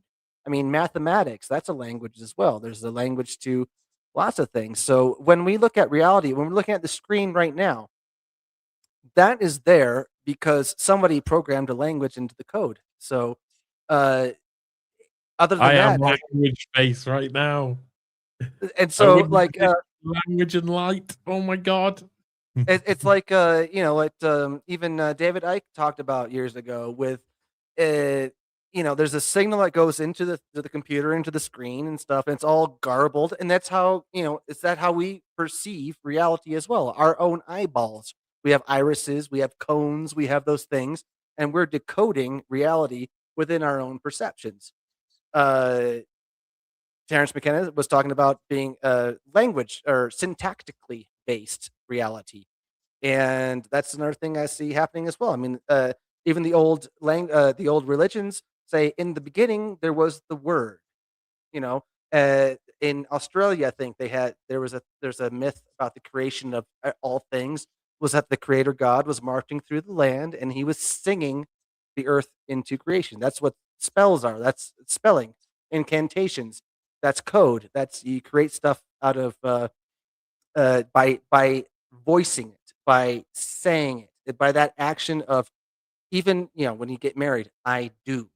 That means something, and you create something through language, and that's how we understand and decode the whole world. So when Harari's talking about the machines are going to have anything, they're going to take over anything that has to do with language or words. Damn. Well, it's like that's us. That's how we were created.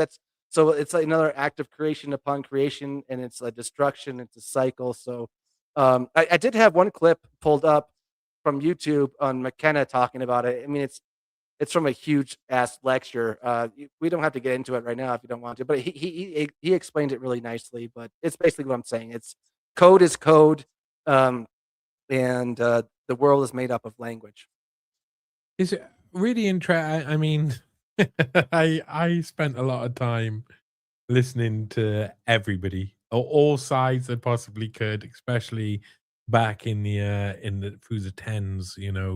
Between about 2000 and 9, 10, 11, people were starting to get like really access to lots of information and to choose which information they decide to access rather than being spoon fed. I was already so far, like I was just desperate to try and find the people who were like-minded, and in doing so didn't even know what my mind looked like, I discovered, because I found people like Terence McKenna and the like, and you start to think, I mean, start to think quite clearly that there's a lot going on in the world, that it's a lot bigger, and it can be translated in loads of different ways. And you can fall in love with translation. You can fall under the spell, the spelling, you can Mm. fall into that spell, because life, when Terence McKenna or someone like that sits there and tells you about all those crazy creatures that come to them when they are I mean, it's beautiful, wonderful, amazing, especially Mhm. psychedelic stuff. I'm big fan of psychedelics, especially in the past. Psychedelics, I've talked about it in a fair few podcasts. Changed my life in so many different ways. Taking on, like, you got to know how to do it for yourself, not for other people. But Mm. once you do, you can understand. Then when you listen to people like that, you're like, oh man, they were hanging around with some kooky people. Yeah. What brought it all back home to me was when Harari was talking today about where a thought comes from. I was thinking of McKenna, and I was thinking of those psychedelics, and I was thinking about the self-replicating machine elves. Are they the ones talking to Oh, you? yeah. You know, but like again, like where what signal is coming through? Like, so if a thought, does it generate within your mind, or does it come from somewhere else? If it comes from somewhere else, what is that, and where is that? Is that the ether? Is that the all? Is that the source field, or whatever they call it? Something not technological, something more spiritual. But when Harari is talking about, well, most of the thoughts that are going to come into your mind are going to come from machines, then I start, like physical machines and technology. Then I start thinking about this stuff as, where does that, okay, so what's coming into the head now? Is it from the supernatural? Is it from the divine? Is it from cosmos, the logos? Is it from some beings? Is it from God? Is it from the universe or multiverse or whatever? Or is it a machine going, saying, pounding it into you that someone's programmed, but who's the programmer? Is that any different from what this creator, this divine thing is doing? Or are you just, or me, just someone who is constantly thinking about something, and I'm stuck in a loop, and so I'm just self-generating this thought, and I'm over obsessing this to the max, just like one of those dreams that you have about being naked in a classroom, or forgetting where your classes are, or for some strange reason I have lots of dreams about rollerblading a lot, which was something from my past. So was that from me, or is that from God, or is that from AI, or am I just going insane? So yeah. Yeah, I think that we're gonna have a hard time not giving into that feeling of insanity. To be perfectly honest, it's I have to say I ill over the past week, and at one point it was like woke up and I was kind of in a point where it's, yeah, in it when you live in a world where you see all of the parts are fraudulent in some way, or at least the majority of the parts are fraudulent, and it becomes hard not to notice. It becomes hard to see what what other people can possibly make of it. I'm not even sure what people perceive as reality, whether it's even the same as my version of reality. And that idea of where that thought comes from, where that motion comes from, where the drive comes from, it's, I'm not fit to answer it, but I could talk about it forever, Mm. because I've got this drive. I got this drive. When the drive isn't there anymore, when suddenly my logos or whatever is in my cheese died down, when I get into those sort of moods, when I'm ill or whatever, then I'm low key. But this, I feel a drive. I feel a drive forward. And if we want it to be individual, we want it to be independent. I don't know what the truth is. So even the natural state that I will live in and I will accept living in is one where I have not got that answer. And I don't think anybody else can give me that answer without lying to me over and over again. God, I love the mysterious, the unknown. That's what keeps us going, right? I mean, if you knew everything, what the hell would be the meaning? I like that. I like that people are. It's been a hectic and terrible 10 years at times. Some of the psyops that have been pulled over humanity has been terrible and evil. But what I quite like now is the fact that I can talk to very normal people who are like, "Oh yeah, I know it's all a sham," and they were the very normies that couldn't accept a disruption in society before. I like that we're now in a world where we can start having at least some meaningful conversations about where we go next. Whatever happens, thank you, Tim, for joining me today and for being on. I mean, we've talked about doing lots more stuff. And I love doing stuff with you, and we think along the same lines. But I love that we're forming something now. I hope that 2026 is just going to be lots. I'm going to try and produce as much content as possible. Hope you're there with me for a load of it because it's really good. What's your plans over the next week? Fucking A. No, I'm here with you as well. And I'm getting into video myself, and I've got the new webcam, and that's you can see me now. Hello. So I'm gonna try to produce content like that. I mean, this week I'm balls deep in the WEF. And I've agreed to go on with Nature Boy there on Friday. So we could do something there Friday. Apart from that, no. I'm really kind of live in the moment kind of person. Another thing from those psychedelics, the mushroom said, "Live in the moment, remember the past, be mindful of the future." So that's I'm trying to do that. I think there's a place like out of these. I think we should probably note down some of the conversations that we should have, remember and see them when they come, because I think that's a really important one. If I don't feel comfortable in talking about something, like with psychedelics, uh, I believed a lot of the people within that sphere were relatively innocent minded. But when you actually get and dig into a lot of what was going on in some of these places, it was really fruity, and they were using Oh psychedelics. yeah, Which Timothy Leary, CIA, Mhm. Stanford, and all that kind of stuff. Yeah, yeah. But also just like, what one person sees as calm logic, another person can see as general psyop, because the two things can be true at the same time. And this is something that we've all got to become a little bit more akin to. We got to realize that it doesn't really matter what the actual sort of answers are, as long as we're living by a credo that we can handle ethically and morally, and that we can present to other people, and we fight for what we think is right, then we come out on top. The If we're journey nice. is what matters. Yeah. Yeah, yeah, yeah. But that journey, whoo, it's wild. So right, Mm. okay, we'll definitely do something in a week, but I hope we do something before the week. So if we can do something, even if it's just like half an hour, 45-minute quick run through over the next couple of days, if anything, especially, I mean, tomorrow with the Trump stuff, is likely there's going to be a lot of chatter out. I'm not sure what will be missed in the background. So there's Mm. got to be other stuff going on tomorrow that will have been thought.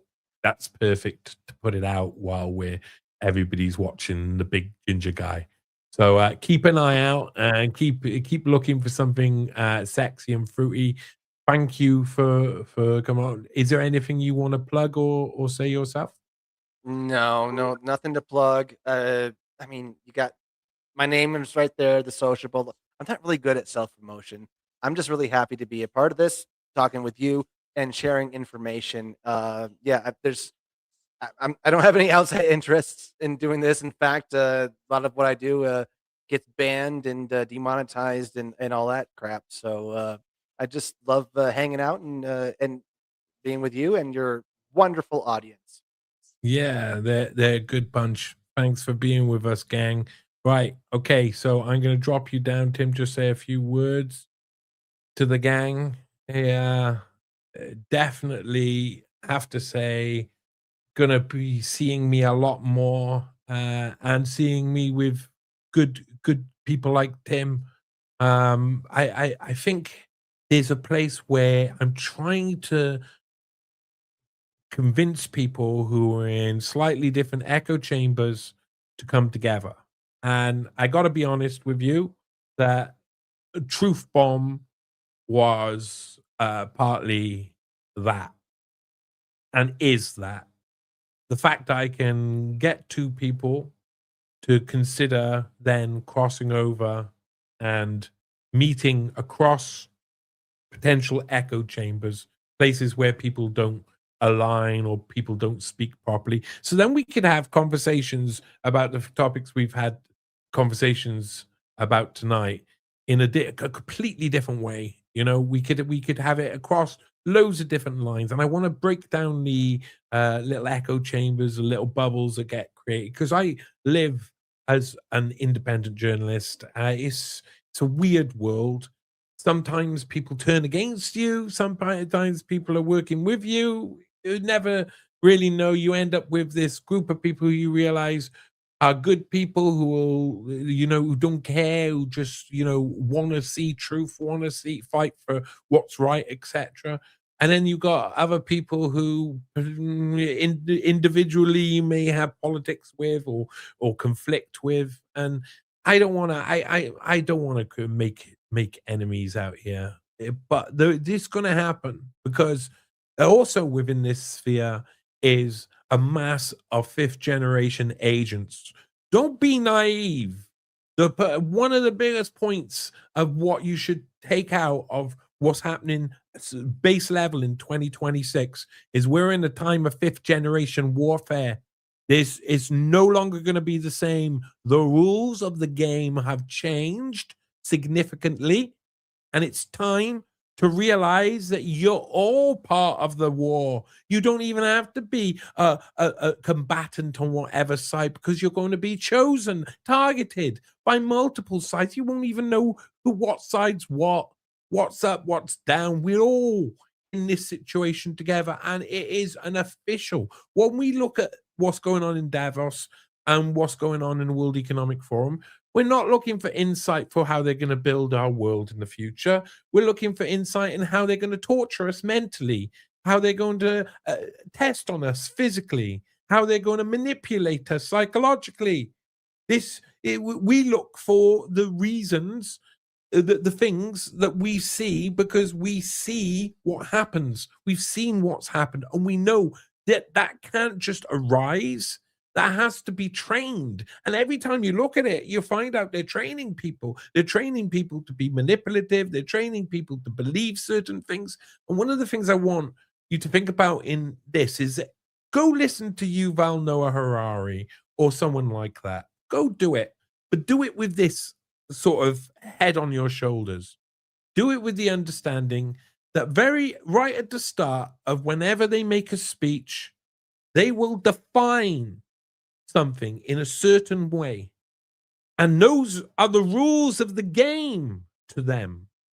For them, that's the rules. And if you live by their rules that they create for their game that they've trapped you in, if you live by those rules, then they will just keep manipulating you slowly. And you will watch, and they will tell you how they're manipulating. That's it. They will tell you how they're manipulating you. Or you can do what me and others do, and you can dissent, and they will block you out of their society. They will censor you. They will hide you. They will they will have you brought to the Vatican so that you can be chased around. They will do mad stuff to mess with your mind. We're in a different era, and everybody's got the potential to feel this because it's going to be a facet of AI and how AI is used as well. We're going to see a lot more with the targeting of regular everyday people with an effect by AI that will cause people to feel disorientated constantly. And we know that is happening. We can see it all around us, but we're not quite sure what we do to get out of it. We have to learn where our balance is, where our right place is. But we got to really be defensive from the off, and we've got to work towards something which I think looks more human than machine. And we've got to try and stop those who say, look at that precipice over there, though. Look at that precipice over there, though. The people who design the game have worked out the precipice, the limits, where the actual drop goes over. They've worked it out. When Herman Kahn and others, or Henry Kissinger, were running game theory, game models of all different nuclear interactions, they were seeing where it would head. And then at the end of it, they were like, oh, well, it'll only kill 60% of people. It won't, for them, there's the positivity then. Oh, hey, there you go. It'll only kill, if there's 40% of people will be fine. That's the basis of their world. It's all right. It's all right if the majority go, is the basis of their world. That's been told to be conspiracy theory for a long time. And now, 2026, people are going to start to realize more and more we're the cattle. We're the ones, we're the slaves. We're the ones digging in the field. We're going to be the tokens. And the world of tokenization won't necessarily work the same for those up there. In a sense, we're like tokens on a poker table. Yuval Noah Harari likes doing this. I tell you, this is probably a good idea. One thing that Yuval Noah Harari loves to do, is describe something as a game. In the 2020, I think it was, maybe it's 2020. I think it was just during the time of the that there was a football tournament going on, and he was before that, and he was saying, we are like stakeholders in society. They're like the people who that make up the crowd, and we all know the rules, and we all play on the pitch, and that is all definable. That's true. But what they forget when they say all of this and they make this story up is that every single person around who isn't in that stadium, who's watching on TV, has no say over anything, has no action. People who are losing money on betting on the games, people who are fighting in the streets over the games, people who love the games but can't do a thing, people who feel alienated from the games. They're all out there too. They're the majority of people. And they're just forgotten in the analogies of Yuval Noah Harari. But it's useful to use the analogy of teams and the analogy of how tournaments work and how things like this work, because I think there's a future where there's going to be a competition. We're going to have to change the way we think of things as life to be more competitive if we're going to survive, because these people are going to constantly change and define the rules. And if you are having to play by their rules, you have to do what they say. And that means that hearing what they do now and what they want you to do is really important, so you can understand what the rules are and how we can break the rules so that we don't end up in that situation. We're entering into a time where it's either we're going to learn that we do what we're told, if we're told in the right way, or that we're human. I want to stay being human. And if we don't do this right now, there will be no human anymore. One day, if we go just over that edge, there will be no human anymore. It will be the end of that time. And I don't want that to happen, because I don't think it'll be like it's a transhuman future. I think it's a load of humans think they can experiment on other humans and get away with it. And when they fail, they face no responsibility or accountability eventually, because no one will be there. So the idea that if you keep experimenting on a population, that somehow you're going to get to another state of transhumanism, I think it's much more likely to be a state where it's genocide. And we see it happen. I think there's lots of people who experienced that all throughout the pandemic. They when the most likely time that was happening, not that it was happening, it wasn't. I'm not saying let's draw it off. Let's say it's hypothetical. Calm down, censors. Calm down. If I was to say at that time, that's the most likely time. That's the time when we have to have the best people in place. We have to have the people who care most for humanity at the forefront. That we have to not hand over control to the worst people in our society. If I told you that, I would be censored and hidden, because those were the people who take control. And if we do that in this next coming times, we risk it all. And it's poker with chips. Let's go to that analogy of a game. We are the poker chips. We are the chips. Chips are very good to use as an analogy as well. And these guys are playing like they don't care. They don't even care about the game anymore.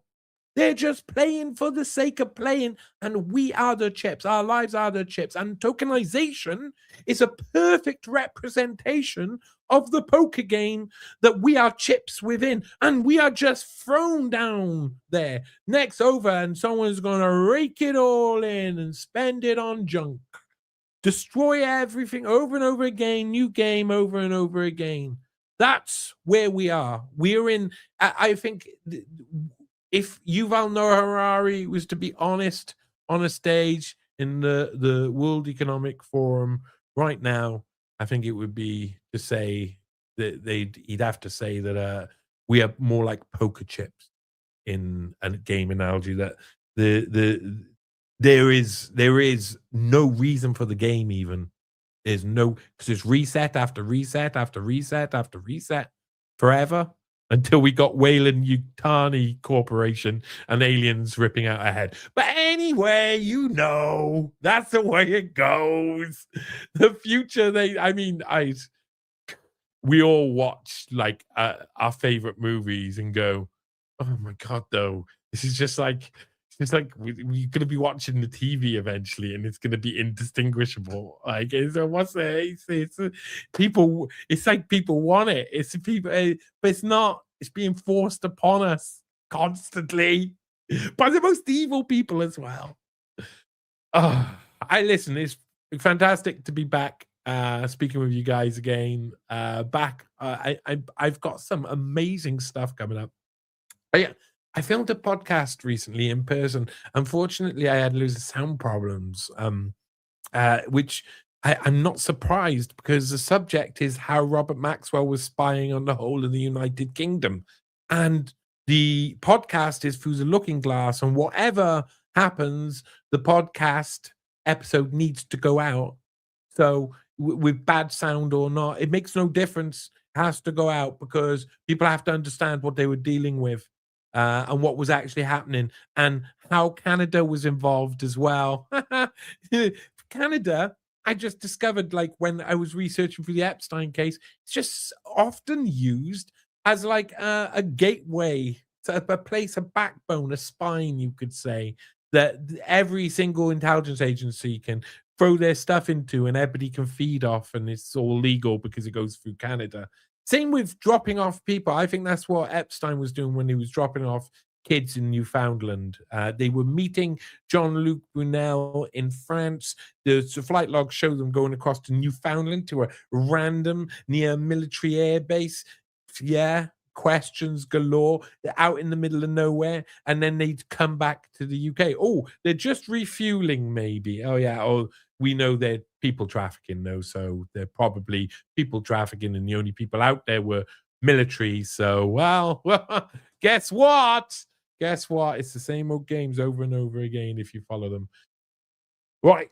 So there's loads going on now, and that is a big story. I can't wait to share it with you. I've also got the 4th of the partner series coming out, and the Pottinger Legacy. I've had those who don't know, go read or listen through or watch the first season of Searching for Stanley, which is about the first one, the Pottinger Identity, the Pottinger Supremacy, the Pottinger Ultimatum. It's the rise and fall of Jeffrey Epstein, and the last one finishes the job, and it's amazing. It's the same thing. I see the same things all the time. Mentorship. It's all about mentorships. Amazing story. I'm looking forward to seeing it, but I'm not sure how long before I get roped off in an alleyway, because it's pretty wild. It's pretty wild. Some of the stuff that I'm finding. Some of the stuff I'm finding at the moment around the place is because everyone's so distracted. No one's really looking. They're just all over the place. They don't even know where to look. And there's loads of information everywhere. And some of it's wild. Some of it's wild. And this is what you can expect during the time of 5th generation warfare. And that will figure within the Pottinger Legacy, which I'll hope you'll look out for. It'll hopefully be out in the next 2 weeks with the Robert Maxwell Telecoms Company Canadian Link podcast will be out in the next week, at least to supporters. It's such a dangerous one, to be honest. It's an amazingly interesting story, though. I think that a lot of people need to know. So I hope you'll join me for that. Remember, find me on Substack and Patreon if you want to support me.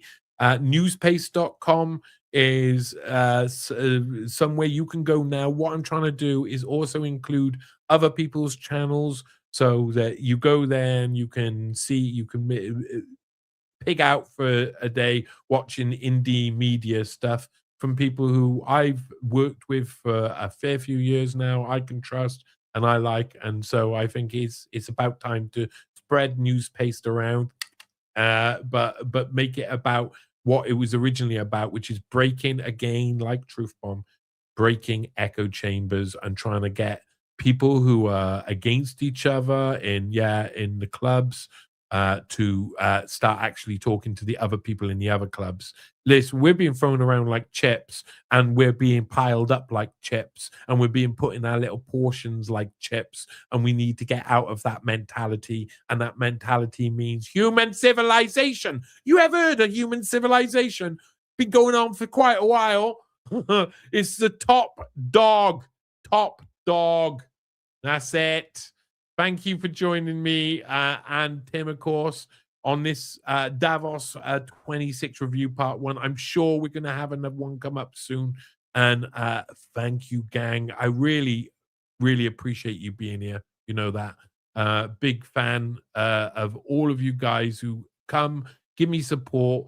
I am so super censored, and my work is so super censored. And the guys who actually go out of their way to understand what I've been proving, link after link, source after source, my work, it comes with sources, comes with links included. You know, I really, you've kept me alive for past, it's nearly been a decade of doing this now. You kept me, I really mean that. You kept me alive at a fundamental level, my soul as well, throughout large parts of that, because life has not been easy.